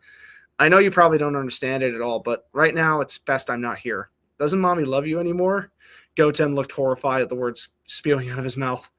Hey, Mommy loves all of you, all of us. Mommy is just mad at Daddy for something Daddy did. Did you say you were sorry? Goten asked him. Yeah, I did.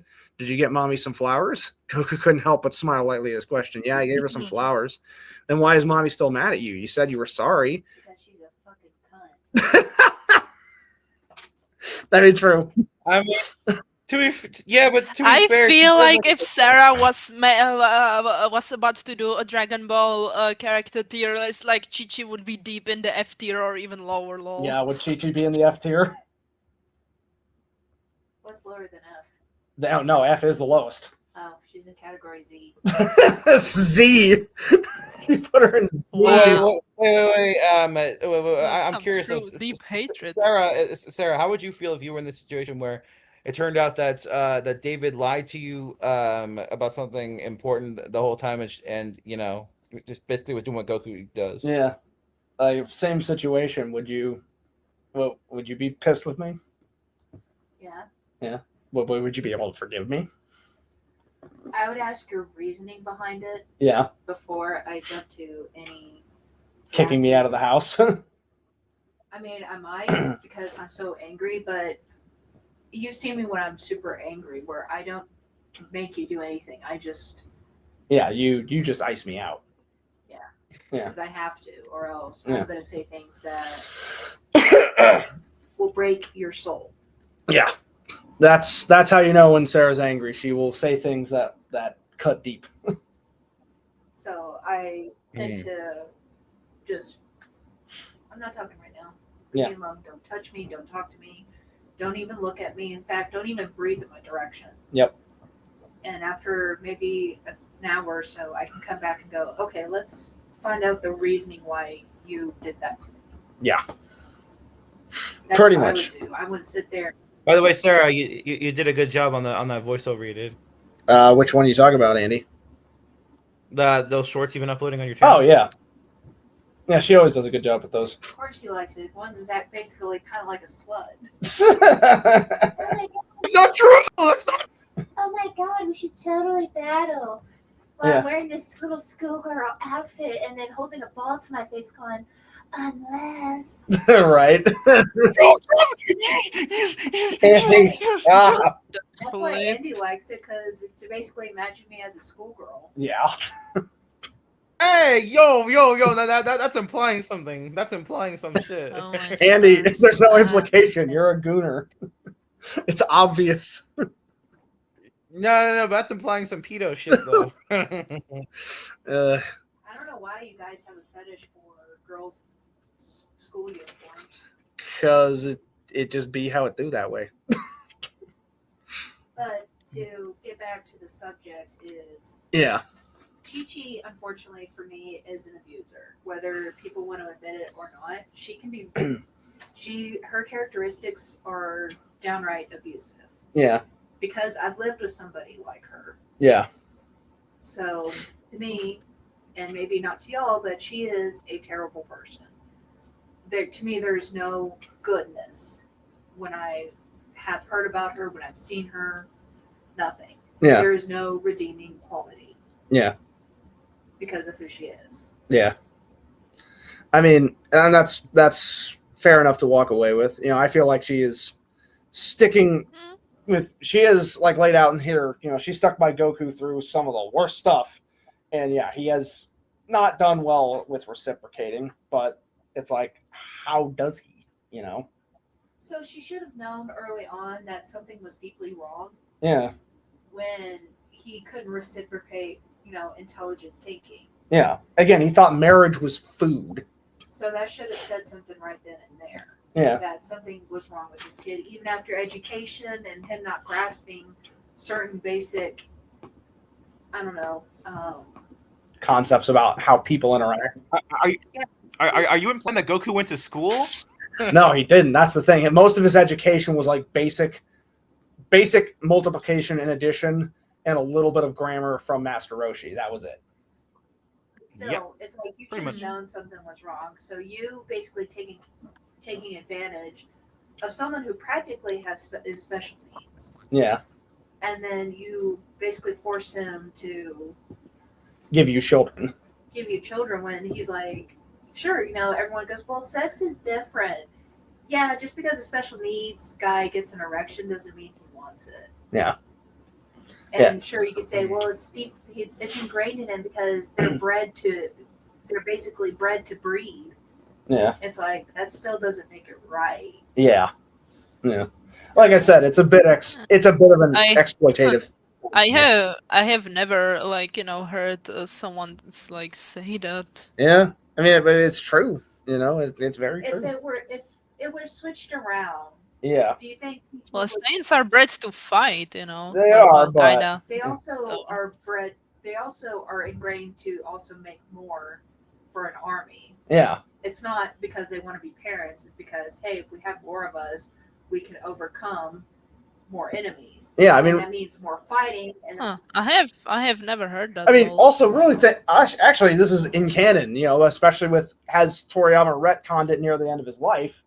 Gine did not fully raise Goku or Raditz. Again, Gine was basically at the meat processing place chopping up meat, while Raditz was immediately put with, as soon as he turned 5, immediately put with Vegeta's group and started being a soldier with them. So it's like she did not get to raise her children because that's how Saiyan culture is. Well, also, like I said, what would people do if the roles were reversed? Yeah, if Goku, that's the thing. I think Masako actually did this. What if Goku was a girl? And it's like, what if Goku was acting like Chi-Chi and Chi-Chi was basically like Goku? And there's also that flip as well. It's like, yeah. Would people be okay with this and go, wow, he's so sexy, wow. It's like, no, they think he's an abusive monster. No, they would automatically call for a riot and to cancel Goku. Yeah, or honestly, he wouldn't be as compelling of a character to begin with. And Alka-Wolf, I just saw the Redeem. Where's Morocco? Morocco. Hey. By the way, so Sarah, okay, I want to request that you wear a school uniform and say you want to battle me. Is that okay? No, she's not going to do that. But hang on. Morocco has been redeemed because of Pet Det Fruff. Look at his fruff. Look at his boy. He is so cool and so fluffy.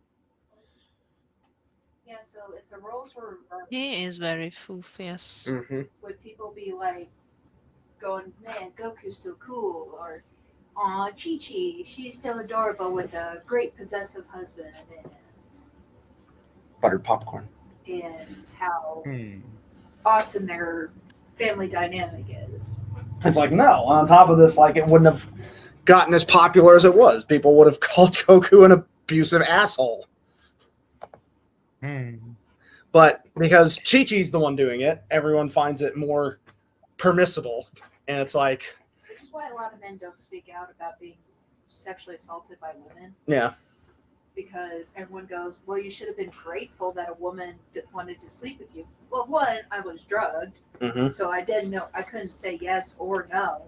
Yeah. And just because I got an erection and came doesn't mean I consented to that. Yeah, exactly. The body reacts, unfortunately, to stimulation. So with women, when guys go, but she was wet and she was moaning, that doesn't mean she wanted it. Her body was reacting to a stimulation. Yeah. So, again, this is why men don't report rape. Yeah. Because of people's thought process. Yeah, that is the biggest example for me. Yeah, it's really messed up. But by the way, did you know Nimona is actually a yandere? Oh, from Pokemon? Yes. Yeah, technically she's a yandere because she has this obsessive need to hurt people through Pokemon battles. No, it's because she wants you to be her. Yeah, Nimona from Pokemon. Oh. Yeah, she's. It's because she's like a Pokemon yandere because she wants to hurt people through Pokemon battles. Well, it's that she wants you to be her only rival. Yeah. I thought you were obsessive. They're obsessive, but they're also sadists. They want to hurt people.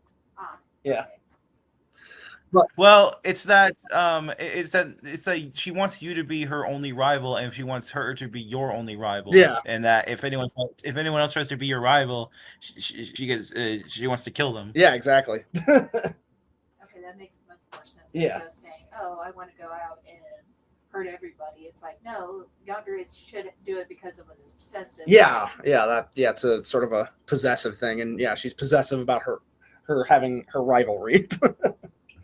Anyways, so let's continue.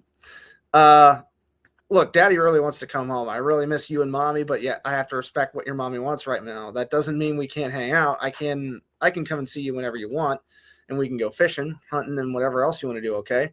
Can I come to your house too? Goten suddenly asked, pulling back from his father's large chest. Your house. He'd only been living away from their house for a month, and already their home was no longer his home. Yeah, Goku breathed out. You can come to my house. Goten smiled at this.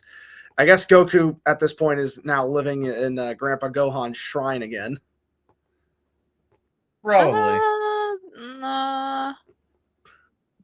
Unless again I'm forgetting a detail. No, he just he built himself basically a shed. Oh, okay.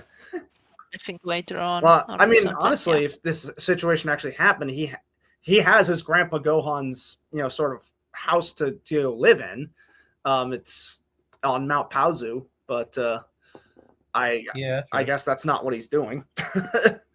Maybe he's too big for it now. Anyways, Goku breathed out. You can come to my house. Oh wait, we already read that. Okay, Dad. Goten agreed as he walked off towards the house, but he suddenly stopped and turned to face his father again. Daddy, yeah, buddy, I love you. Goku smiled sadly at his son. I love you too. His son grinned and ran towards the house. Hey, Goten, yeah, Dad? Goten asked as his hand reached for the door handle. Can you do me a favor and tell your mom I want to talk to her? Goku asked his son. Okay, Dad, Goten chirped, flinging the door open and running inside. Goku let out a long, deep breath and walked over to the family's picnic bench. He sat himself down and waited for Chi-Chi to come out. He wasn't really sure what he was going to say to her, but he had to talk to her again. Goten already saying Goku had his own house really bothered him. He didn't like that. Goten said you wanted to talk to me. Chi-Chi spoke dimly behind him, startling him. He turned on the bench seat to look at her.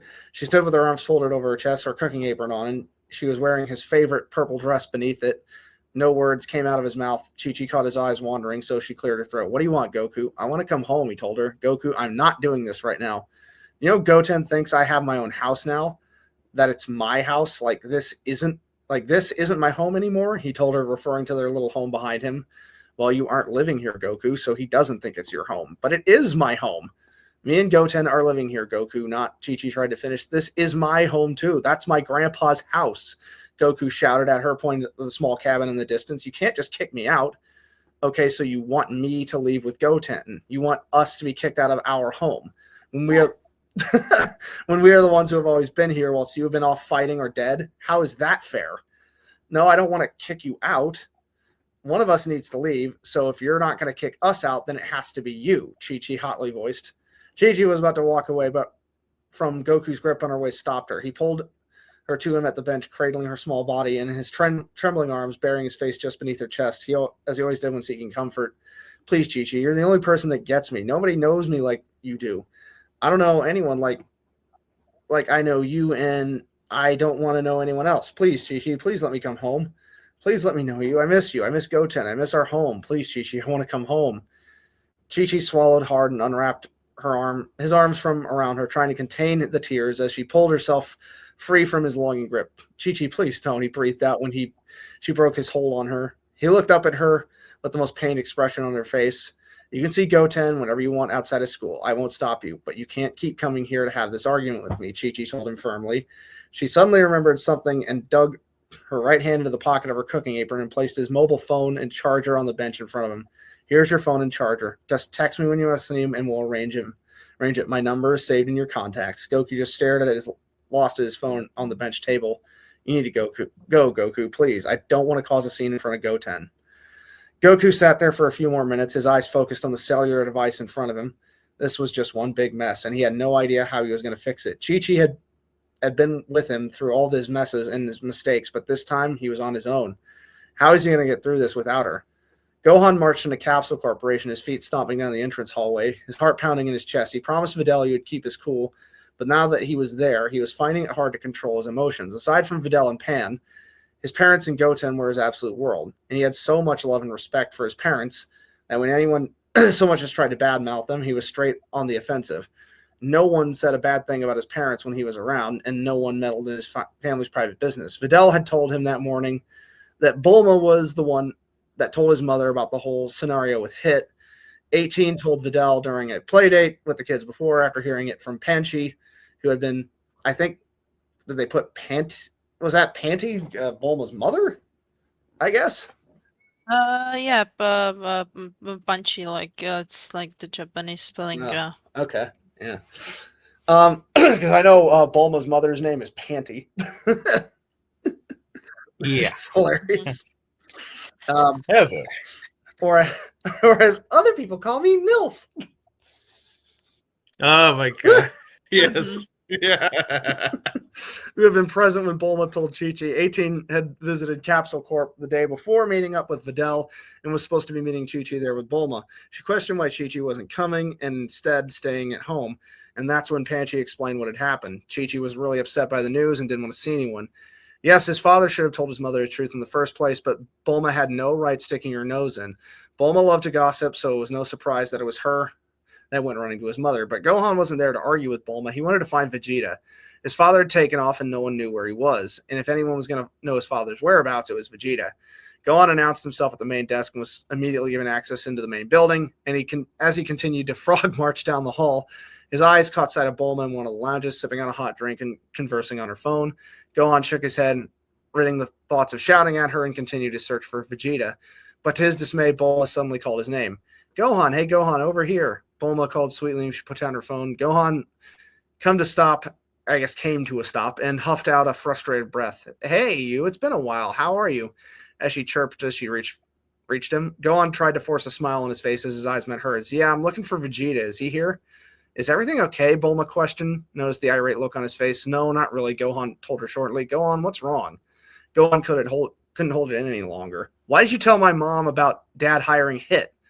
Gohan directly asked her, his face angry. What? Bulma snapped back at him. My parents are in a mess. Why didn't you say anything? He pushed. You're blaming me for this? Bulma uttered in shock. I'm not blaming you, Bulma, but you didn't need to meddle in this. Excuse me? This should have come from my dad, Bulma, not from you, Gohan repeated himself. Well, maybe your father should have been honest and told your mother the truth in the first place. She fumed, placing her hands on her round hips. Yeah, he should have. But just because he didn't tell her didn't mean you had to. Am I interrupting? A gruff voice from the side caught their attention. Both Gohan and Bulma turned to see Vegeta perched up against the bar of the visitors' lounge, a familiar scowl on his face. Vegeta, I came looking for you. Do you know where my dad is? I can't sense him anywhere on Earth. Gohan questioned him, walking away from Bulma and towards the shorter man. Beats me, Vegeta shrugged. Vegeta, if you know where he is, tell me. I need to know he's okay. Gohan pressed as he reached the spot. Why should I care? Please, Vegeta, my mom kicked him out, and I just know he's in a mess right now. I'm worried about him. Vegeta rolled his eyes. He's off planet somewhere, but I'm unsure where exactly. Give him some time. He'll be back. Vegeta advised before walking off down the hall, leaving a deflated Gohan to gape at him. Bulma hurriedly followed Vegeta down the hall, her heels clacking against the hard floor as she tried to keep up with him. Hey, Vegeta, wait, woman, I'm not interested in your dramatics, he told her, turning left to go down another hallway. What are you talking about? Your business with Kakarot's eldest. I'm not interested, so don't bother. Again, he still calls him Kakarot. Yeah. Bruh. I believe He will that's keep canon. doing that. Yep. They both reached the end of the short hallway, and Vegeta took off his glove as he hovered his palm over the sensor pad and the door in front of them whisking up. He was shouting at me, blaming me for Chi-Chi kicking Goku out. She enlightened him.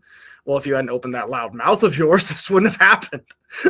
I love that Vegeta just tells Bulma how things are. I think that's part of why she likes him, because he's just so brutally honest sometimes. He's just like, woman, you have a fat mouth and you run it all the time. He's right, though. Not wrong. Vegeta agreed as he walked through the doorway, slipping his white glove back on. Oh my god, are you serious? Why am I the bad person here? I told Chi-Chi the truth, unlike her own husband. And anyway, if anything, this is your fault. You told me about this. She put the blame on him. My fault? You were supposed to keep that to yourself. I told you that in confidence. Pff, yeah, right, Bulma hissed as she crossed her arms. Honestly, can't you keep anything to yourself? You know what? Next time, don't come moaning to me about Goku. You're the one venting and letting the secret spill. Go find someone else to complain from now on, she miffed at him. Fine, I will, he spat, turning back around to walk off. Where do you think you're going? To lie down, if you don't mind. Oh, no, you don't. You are going to find Goku. What? Why? I want nothing to do with this. You are part of the mess, whether you like it or not. So go and find him and make sure he's okay. And if I don't, I will shut down that gravity room and you won't be fed. Please, I can just train somewhere else. Your mother won't let me, and your mother wouldn't let me starve. Fine, then I won't have sex with you. See how you cope with that. Damn. She stuck her nose up at him and went to turn back on him to walk out of the room. Fuck's sake, he shouted in annoyance behind her. Yeah, fuck's sake. Yeah, it's just like in Daima, bro. He said this. There's the same thing in Daima.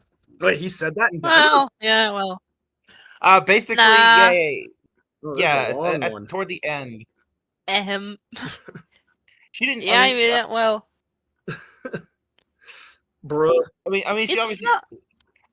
Okay, who wants to speak first? Yeah, go ahead. I mean, I want to hear what Andy like. Okay, then Andy, you first. Okay, so basically, toward the end of Daima, there's a scene where Vegeta is not listening. You know, he's like, you know, basically everyone's telling him, you know, don't 1v1 this dude. Let Goku get in there, and he's just, you know, he's not listening. But then she says something to the effect of, I won't sleep with you anymore if you don't listen. Oh yeah, I won't take a bath. That's with wrong. You anymore. She actually said that, like, you know, she won't bathe with him anymore. We know what happens when you bathe together. Yeah, we know what happens. There you go. Well, sometimes, but I've actually, like, you know, seen some really heckin' cute arts of just, like, you know, them, like, being chill, and there was another that I have, like, you know, like, ready for you to view as well. Okay. Like, and it's Vegeta in, like, you know, and it's a big bubble bath, and Bulma's like scrubbing his hair, and there's like a thought bubble, of Veggie, and he's like, you know, see, I bet Kakarot's wife doesn't condition his hair. Yeah, that actually is pretty good. I like that. So, yeah, but I still think that a lot of it implies doing stuff together in the bath. Yeah, getting a little splashy. Yep. Mm-hmm. Anyways, after speaking to Whis over Bulma's wrist phone, Vegeta found out that Goku was on Beerus's planet, and after promising Whis some desserts, Whis kindly collected Vegeta from Earth and took him to see Goku. Be gentle with him. Go ahead. I was gonna say one more thing. I wanted to ask, like, if Sarah said, "Let's take a bath together," like, what do you think she's gonna mean by that? Yeah, I know what that means. Anyways, be gentle with him. He's sad. Whis told Vegeta once they arrived. Before walking off, humming delightfully to himself with the puddings in hand, Vegeta rolled his eyes before ambling over to Goku, who lay amongst the grass beneath the shade of the trees. All right, you need to get your ass back to Earth, Vegeta shouted as he approached his once arch rival. Huh? Vegeta? Goku shot up, startled, as he observed Vegeta walk over to him. Your son is worried about you, and I'm getting it in the neck from my wife, so let's go, Vegeta ordered. I'm good here. Just tell Gohan and Goten you see me, and I'm okay, Goku told him quietly before leaning back against one of the trees. Not a chance. You need to come back to Earth. Whis has agreed to take us both back as soon as he's eaten his pudding. You brought pudding? Kakarot, I swear to God. Vegeta boiled his bed, calling him for the afternoon nap that was so rudely taken from him. Geez, no need to be cranky. It's not like I asked you to come here. Vegeta composed himself lightly, knowing his agitation would not win Goku over and convince him to come back with him. Look, let's just wait for Whis and go home. I'm sure I can get some more pudding for you if that'll make you feel better. Thanks, but it's going to take more than pudding to make me feel better. Vegeta let his arms droop to his side, his face contorted into frustration. Don't do this. Don't do what? Make me talk with you. You know I hate having these repulsive, meaningful conversations with you. Then don't. Just go home, he bluntly told him, facing away from him. Vegeta slapped his face in annoyance. This fucking clown. He practically flung himself on the ground next to Goku, shaking his head, berating himself. Yes, his main priorities out of all this was not to be banned from sex with his wife and finally have his afternoon nap, But as much as he hated to admit it, he did care about the fool next to him. Okay, maybe care was the wrong word. Maybe he sort of liked him and respected him. After all, he was a fellow Saiyan like himself, and there were only 2 full breeds left in their universe. I guess this was before Broly, so Broly makes 3. Yeah, pretty much. Talk, he grunted at Goku. We don't have to talk, Goku quietly responded. Will you spit it out already? Vegeta snapped at him. I don't know what to do, Goku uttered.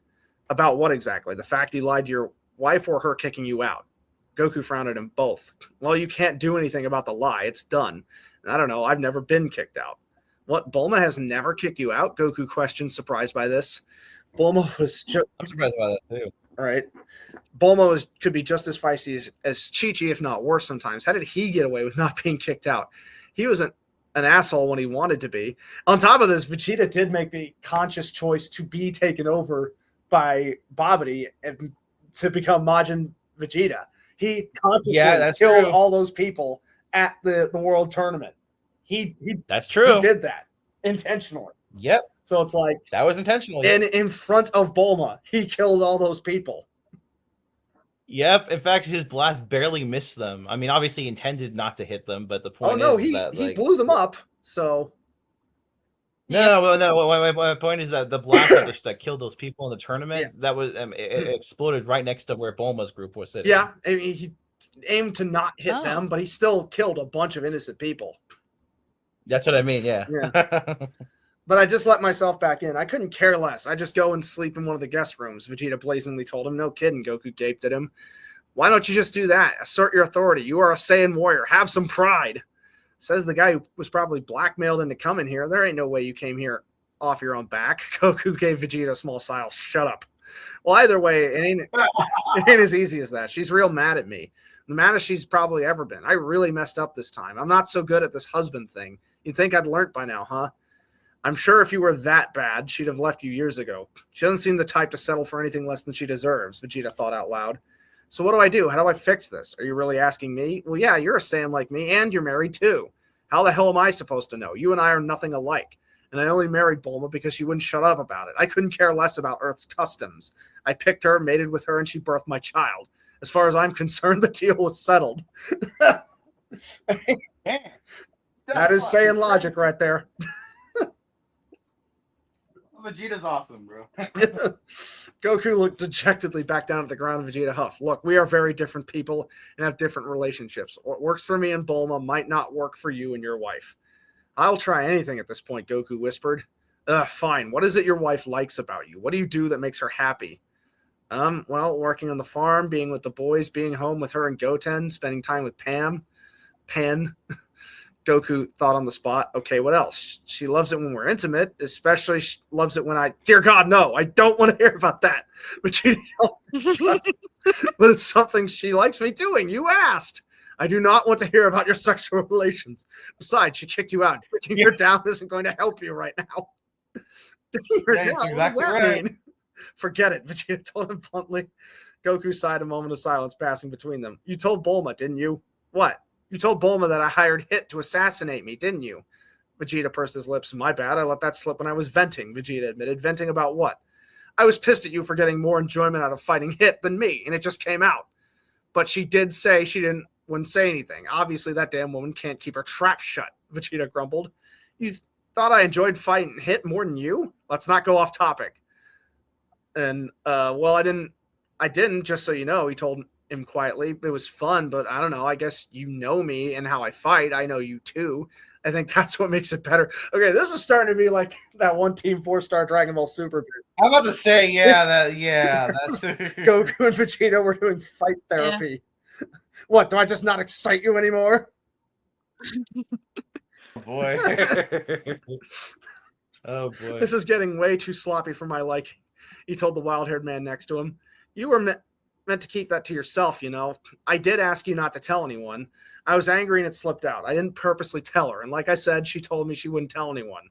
Goku eyed him for a brief moment before facing his boots again. Look, I'm sorry I dropped the ball, but irregardless of what's going on right now, you need to come back to Earth. Your sons are worried about you. You always tell me how much they mean to you and how much you missed when you were dead. Don't add to your guilt. You're right, he agreed. Running away from your problems won't solve them. Vegeta told him as he stood up, putting his hands out for Goku's. That's fine words coming from you, Vegeta. How many times have you run away? Goku smirked. I was a dick back then. I love it. Was? I love it. Goku teased. Shut up, you idiot. Let's go. Yo, was? That's no. We need to rephrase that real quick. Yeah, Vegeta always is a dick. That's kind of, but he's like, I don't know. Vegeta. That's just who he is. Yeah, that's default Vegeta being a dick. Let's be real here. But he's a lot less of a dick now than before. Yeah. Goku had been back on Earth a couple days, and he'd found himself at Fire Mountain. He gazed up at the castle in front of him, and his palms suddenly a bit sweaty. The Ox King was way out of Goku's league when it came to strength, but that didn't stop the fear he imposed on him. He had run-ins with the Ox King before when he had upset Chi-Chi, and he didn't take it lightly. Goku felt nervous coming to the Ox King for advice, being Chi-Chi's father, but he didn't have anyone else to turn to. Goku, my boy, what brings you here? Alone? The Ox King wondered as he suddenly emerged from one of the side entrances, noticing Goku wasn't at least with his mini-clone, who followed him pretty much everywhere he went. I wanted to talk to you if that's okay. The Ox King gave a small smile. He knew what this was about.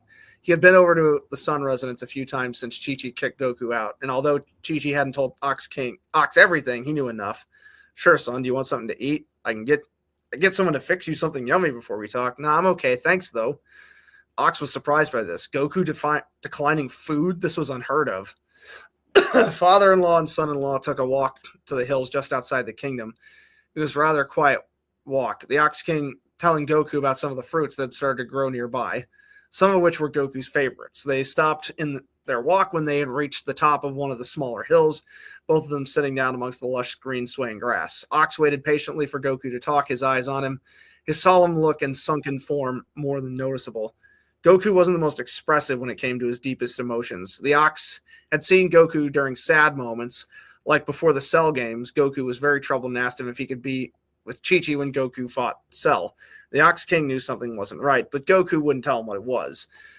It wasn't until Gohan fought Cell and then Goku sacrificed himself that the Ox King realized what was eating at him. But by then it was too late. Ox had seen Goku at his happiest too, but Goku was generally a very happy person and was contagious. Goku could smile and light up an entire room, even in the darkest of moments. It was almost like a magic power of his. Goku's happy, playful, bouncy personality was something Chi-Chi deeply fell in love with. His boyish charm and innocence drew her in too. This was something Chi-Chi told her father many times before. But it seemed that wasn't enough for her anymore. That beautiful smile of hers had faded from her face, and that really bothered the Ox King. I really messed up this time, didn't I? Goku spoke, his eyes still focused on the scenery in front of him. Ox sighed, yes, you did. Goku's eyes drifted to the grass beneath him. Why didn't you tell her the truth? Ox King questioned him. I guess I didn't want her to worry. I know I probably went about it the wrong way, but I just wanted to fight this guy at his best. I thought I had a good chance of beating him. I trained so hard, and I was stronger. I wanted to test myself out. I thought I had a chance, Goku murmured. We talked about this a long time ago. You should never keep secrets from your wife, the Ox King reminded him. I know, I should have told her. Exactly. Yep. I regret not telling her. Do you regret not telling her just because you got caught out? The Ox pressed. Goku's eyes met his, and the Ox could see a bit of anger in the expression. You didn't have to say it like that, Goku almost grumbled. Well, if you hadn't got caught out, would you have ever told her? He questioned him again. Goku let out a short breath. Probably not. He admitted quietly. You understand why Chi-Chi is angry with you, don't you? Yeah, I lied to her. It's not just the fact that you lied to her, son. It's the fact that you put your life on the line. You've put yourself in that position many times before, but it's always been to protect your family and the Earth. And as much as that always hurt and worried my daughter, she understood and accepted your reasons for it. This time, though, it was just to have fun fighting someone strong. But I wasn't purposely trying to get myself killed. I don't want to die again. I've been dead too many times, and I missed so much. I just didn't think. Goku huffed out, a frustrated frown perched on his face. No, you didn't think. You should have thought about what could have happened if your plan went wrong. You should have weighed up the risk before you decided to hire him. Goku, you are a smart, skillful fighter. This was reckless and not thought out properly. I know. I'm disappointed in you, son. Chi-Chi is deeply hurt by all this. She always ends up being the one who gets hurt, and that doesn't sit right with me, the Ox King told him sternly, and I didn't mean to hurt her. Goku told him quietly, I know that, Goku, but you still did. There was a short silence between them as they both stared off into the distance. I just don't know what to do. Just give her some time, son, he advised. How much time? Goku wondered as he looked up at him. As long as she needs, Ox told him. if he didn't feel like scum before, he did now. Just someone else who was disappointed in him. Goku really started to wonder if he was ever going to be able to fix this. Had he gone too far this time? It had been 2 months. 2 months. It felt like it had been at least 6. Goku had tried 2 more times to talk to his wife, but she shut him down again both times. Goku was sat leaned up against one of the wooden pillars of his home. He had just finished building a little cabin for himself really deep into the woods, a few hundred miles from his old home. Gohan had helped him with some measurements, as Goku wasn't so good at that part, but he was fine managing the rest. He had helped build his own home, after all, before he and Chi-Chi got married and moved in there. The cabin only had one room, which had a bed, a table, 2 chairs, and a chest of drawers with his clothes in. He had no indoor plumbing and instead washed and bathed in a nearby river. He had a log fire outside where he could grill fish and other animals he caught to eat. He would also cook rice and vegetables from the farm over the fire. He was living with the very basics, something he did as a kid. It wasn't until he married Chi-Chi that he had what he called luxuries: indoor plumbing, heating, an indoor bath, fluffy towels, a real toilet. Sure, he experienced such luxuries on his travels around the world with Bulma, but he had never actually had it for himself. Goku watched as the many birds fluttered through the trees, some of the smaller land animals coming to life as the sun rose higher into the sky. The cool breeze swept through the branches of the tall, bushy branches. A bit of a repeat there. Some of this was doing good, but then they did a little repeat there. Nipping at the skin of his bare chest and arms, the coldness rousing him to wakefulness, the gentle sound of the wind helped him be still, his eyes closing slowly, listen to the birds. They sang their morning song. The rustling leaves and the calming sound of the nearby river only added to the stillness he so craved to be. His mind was restless, and he was finding it hard to shut off every night. He barely slept a few hours with everything he had running through his head. He missed his home, he missed his son, he missed her, and there was really nothing more to say. He dragged himself up sometime after, and he caught himself some fish for breakfast from the nearby river. After grilling it over the fire outside the little hut, he sat and ate it, sharing pieces of his fish with one of the small deer. Sharing fish with deer? Deer are not carnivores. But deer will, eat, small things, especially when it's, the season for growing antlers. Yeah, I guess that's true. And on top of this, I guess they're much like goats. They'll eat anything that's that's cooked, or if you put it near their mouth, they'll eat it. There is basically at least when it comes to mammals, but even okay, but there is no true herbivore that will just eat plants and never anything that's meaty. True. Even though I'm not so sure if it would apply to let's say guinea pigs, because I've never heard about even a wild guinea pig snacking at a beetle. But maybe again, I will have to research that. Right. But yeah. Okay. Yeah. So yeah. And again, like I said, goats will eat almost anything if you put it right in front of them. And they are they are at least yeah. Okay. Around an hour later, Goku was sat against one of the large tree stumps outside of his cabin, just watching the world go by, when he spotted an airship coming from the sky. The ship stealthily landed just up from him, the wind from its turbines making Goku close his one eye from the dirt blowing against the ground. No more than a few seconds later, out hopped Bulma, her painted lips curling up into a smile when she saw him. "Hey, you," she gently called and walked over to him. He gave her a small smile before letting his eyes drift back to the burnt-out log fire in front of him. "Hey, can I sit with you?" she asked him. "Sure." "Did you build this place yourself?" she wondered. "Gohan helped, but for the most part, yeah. You did a really good job, thanks." "Do you have electricity?" she wondered. "Nah, don't need it." Bulma noticed his mobile phone perched on the grass next to him. "What about charging your phone?" Goku paused and looked down at his phone for a few seconds before responding. "Guess I didn't really think about that." And he hadn't. He barely used his phone since Chi-Chi gave it to him. If he wanted to see Goten, he generally just searched for his key and used instant transmission to get to him. Bulma suddenly stood and wandered back to her airship. After rummaging around in the back of the ship for a couple of minutes, Bulma returned with a small black Capsule Corp carry case. She sat back down next to Goku and placed it on the ground in front of him. This is a mobile solar-powered socket unit. You can plug all sorts of in here, including the charger for your phone. Just make sure it's charged up during the day in the sun and it'll work. Don't you need it? He wondered. You know me, I have more than one. Thanks. There was a short silence between them, both of them staring out in the woods. It's really peaceful out here, Bulma commented. What you doing out here? What you really doing here, Bulma? I just wanted to see you. I've been worried about you and wanted to make sure you're okay. Why now? It's been 2 months since you told Chi-Chi about Hit, so why all of a sudden you want to check on me? Bulma could practically taste the venom in his voice, the tension in the air thicker than smoke. Goku, that's not fair. She watched as Goku got up from the ground and started pacing besides the added fire. Why did you tell her? He asked her directly, his eyes on her, because it was the right thing to do.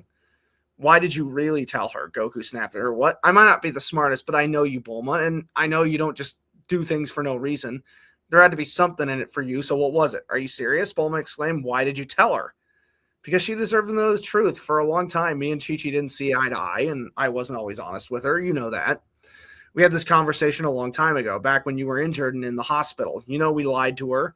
As much as I didn't want to admit it then, you were right, and we shouldn't have lied to her and kept things from her. I carried a lot of guilt with me, but I've learned from my mistakes, and I won't be made out to be the bad person again. It's taken some time, but we have become closer, and I consider her a good friend of mine now, and I want to ruin that.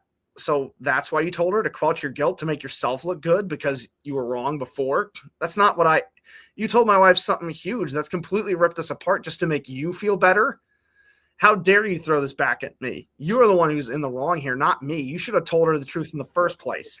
Yeah, I should have told her the truth. Me, not you. You told Vegeta you wouldn't tell anyone, but you went and told her anyway. If Vegeta told you something huge and you wanted to keep it from me, even though it would be a lie, would you keep it a secret from me? She questioned him, her hands perched on her hip, angrily on her hips. Yeah, I would, as long as your life wasn't on the line. Bullshit. You're telling me you'd be okay with Vegeta lying to me? No, I wouldn't be okay with him lying to you, but it's also not my place to say anything. Unlike you, I don't gossip and meddle in other people's relationships. That stuff is between you and Vegeta. Oh, look at you being a goddamn martyr. Where is this sudden passion to be a good person when you lied to your wife? What happens between me and my wife is none of your business. You spent most part of our relationship with Yamcha sleeping around, and so did he. Your words. And you and Vegeta didn't even have a relationship until Trunks was 4 years old. Again, your words. I was listening. Did I ever run to anyone and spill your private business? No. Did I ever judge you for the things you did? No, I didn't. Goku, you are supposed to be my friend, Bulma. One of my best friends. You heard what I did, and you went running to Chi-Chi instead of coming to me, listen to my side of things. You went straight to her and made me out to be this bad person instead of just talking to me. You didn't even know the full story because Vegeta didn't tell you it. Goku yelled at her. Bulma was gobsmacked. Goku never raised his voice at her. They had other moments where they disagreed and bickered, and Goku had told her firmly how angry he was at her back at the hospital following his fight with Vegeta, but nothing like this. I messed up, Bulma. I know I did. I should have been honest with Chi-Chi, but you shouldn't have told her. You should have come to me about it because you're my friend, and now I feel like I lost her, and I don't know what the fuck I'm supposed to do about it. Goku actually said, fuck. That's crazy. That's how we know it's serious. I'm here on my own in this stupid little cabin, not knowing what to do with myself, and all I can think about is how my closest friend didn't care enough to come to me. His tired eyes were glistening, curse words coming from his mouth. This wasn't the Goku she knew. Sure, he cursed from time to time, but he had never dropped the F-bomb like this. Had this really affected him this badly? Was this whole situation a lot worse than Bulma initially thought? Goku, I do care about you. Please don't think that I don't. Goku, I never meant for any of this to happen. I never meant for anyone to get hurt or anyone to get in trouble. I just thought she deserved to know the truth. How can you tell someone the truth when you didn't know the full story? How can you tell someone the truth when you weren't even there? Goku asked her, but his back remained facing her. Sun-kun, Bulma gently called him by that little nickname of theirs. Don't, he cautioned her firmly. Goku, please looked at me. She asked him, tugging helplessly on his left arm. I want you to go, Bulma. What?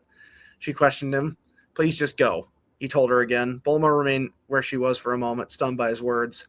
She quietly sighed and started to walk back towards her ship. As she was about to climb in, she looked at her friend who stood silently by the added fire. Goku, no matter what, I am here for you, but I'm here for Chi-Chi too. She got no response from him, so she hopped up in her ship and pressed the door pad, closing the ship door. Goku closed his eyes and exhaled. Maybe he was a little harsh on Bulma, but he felt let down by her. It's not that she wanted to keep a secret for him. He just wished she had come to him to understand what happened first. Maybe she would have seen things a little differently and he wouldn't be in this mess. It was a few days later. And Bulma was sat at one of her garden tables with Chi-Chi and 18, a hot cup of coffee in her hand.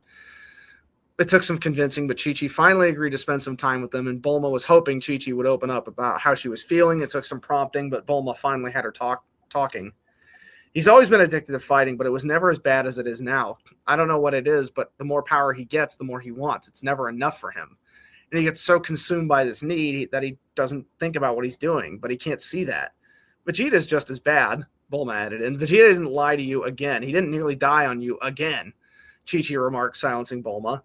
Chi-Chi took a moment before speaking again. Maybe I should just let him go, let him be free, and he can just do what he wants. I want him to be happy and to be who he is. Maybe he will be happier to just go and do as he pleases, fighting whoever he wants, whenever he wants. Then he doesn't have to think about me. Chi-Chi, I don't think Goku wants that. He's an idiot, but he's happy with you. Goku isn't someone who sticks around for nothing. No matter how many times he's left you, he always comes back to you. Yeah, so he has a roof over his head, a full stomach, clean clothes, and a warm bed. Chi-Chi but bitterly responded, you don't mean that. You're just angry. Goku doesn't just come home for that. Then what does he come home for? He clearly doesn't think he can even talk to me, so it's not to talk to me or seek comfort from me. I'm his wife. I've always been there for him, but suddenly he can't talk to me. Suddenly I don't deserve his honesty. Suddenly I'm not worth it. Chi-Chi, I can't keep doing this, Bulma. I can't keep feeling this way. I don't want to do this with him anymore. Chi-Chi voiced her frustration. So what are you saying? Your marriage is over? Bulma quietly asked her friend. I don't know, Chi-Chi uttered, her tired eyes into her coffee mug, her fingers anxiously dancing around the ceramic cup. Bulma and 18 exchanged a shocked look before both of them took their attention back to Chi-Chi. Whatever you decide to do, Chi-Chi, we are here for you, okay? I know a good divorce lawyer if you ever want one, she added, 18 letting her mouth gape open at her words, irregardless of whether Chi-Chi was really done or not. Regardless. Yeah, that's also the wrong way to use that. It's not a word. Plus, wasn't she Goku's oldest friend? Why was she encouraging this? 18 didn't know Goku like the others did, but she knew enough from interactions with him she had with him since the return from the dead and what Krillin had told her, and he told her a lot. Goku was a pain in the ass, and he could be really clueless and naive, but he was not a bad person. He wasn't always around for his family, but if he was, he would spend all his time with them. He clearly cared about his family and openly gloated about his kids and how proud he was of them. He also never had a bad thing to say about his wife. She knew him enough that he loved his wife. Even Krillin could vouch for that. Krillin had spoken to her about the day they all found out that Goku was returning for 24 hours. Krillin was so excited that he couldn't wait for him to meet his daughter. He told 18 so many stories that night about their childhood, about how he admired him. 18 questioned why Goku made a decision to stay dead, wondering if he actually did love his wife and son, and when he so easily abandoned them like that. Boy, did her husband shut her down. He did it with such passion that she couldn't help but smile and hang on to every word that shot out of his mouth. Goku consoled Krillin a lot and had done for many years. Krillin had done the same with him.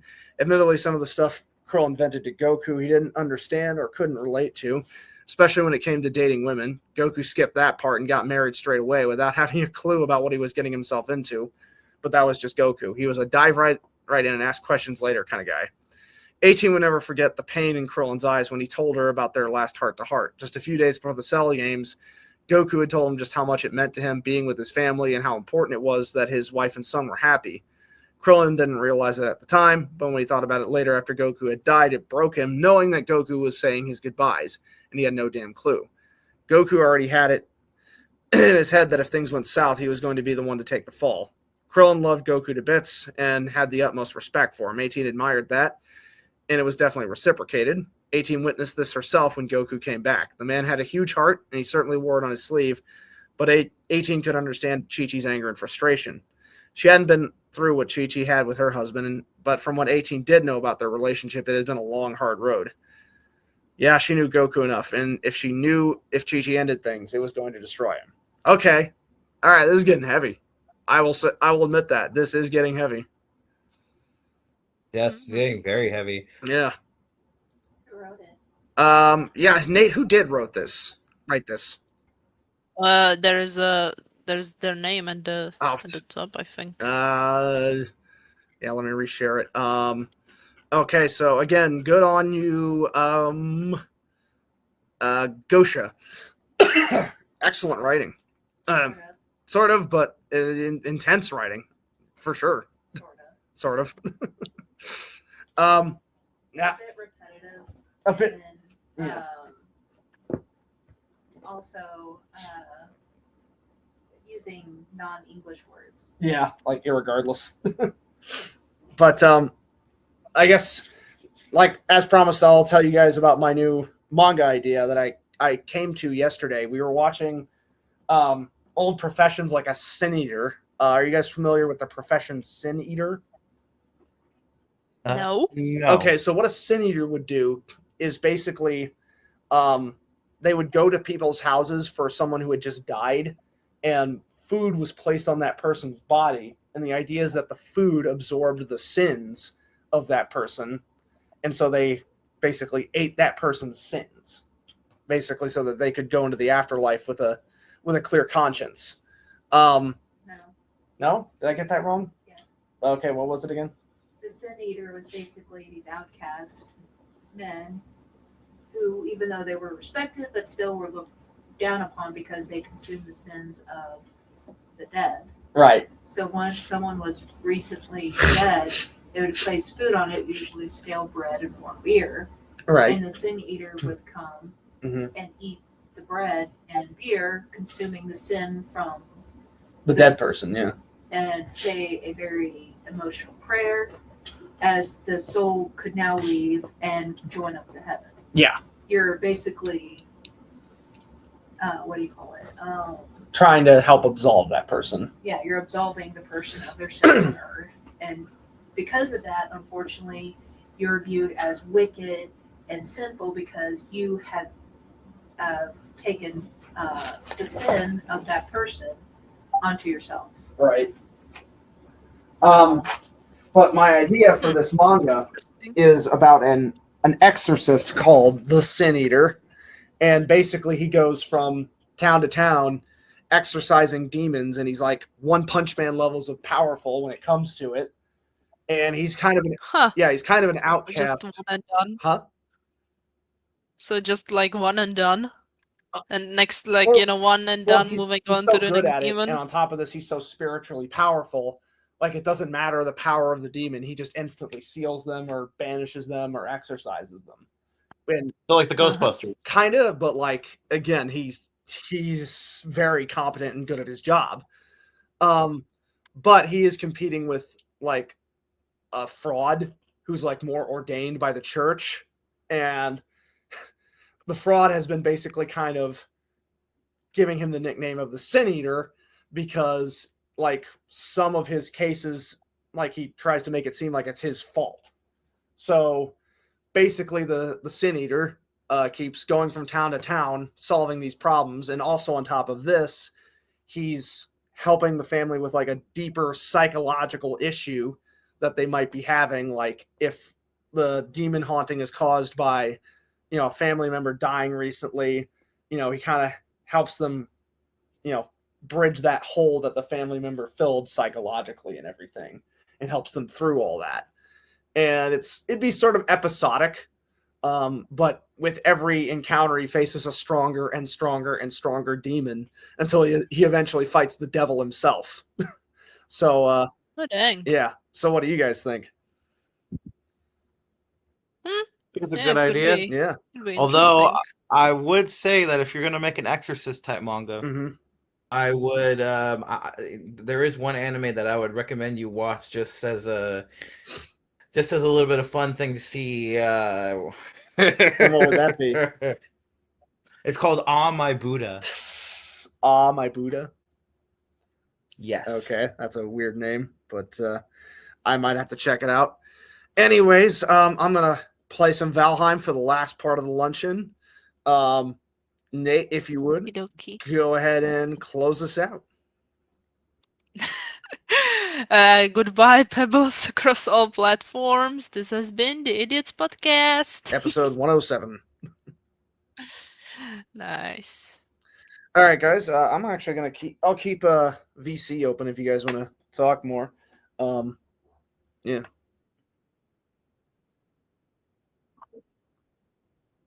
Okay.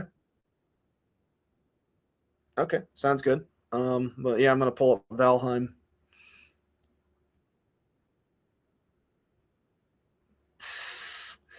Andy again is complimenting your Nimona voice. She gave a thumbs up. Andy, you're such a goon. Yes, I will blame you for your gooning. Yep. All right. So yes. Actually, that's a good name for one of the weapons of the Sin Eater, the Bell of Shame.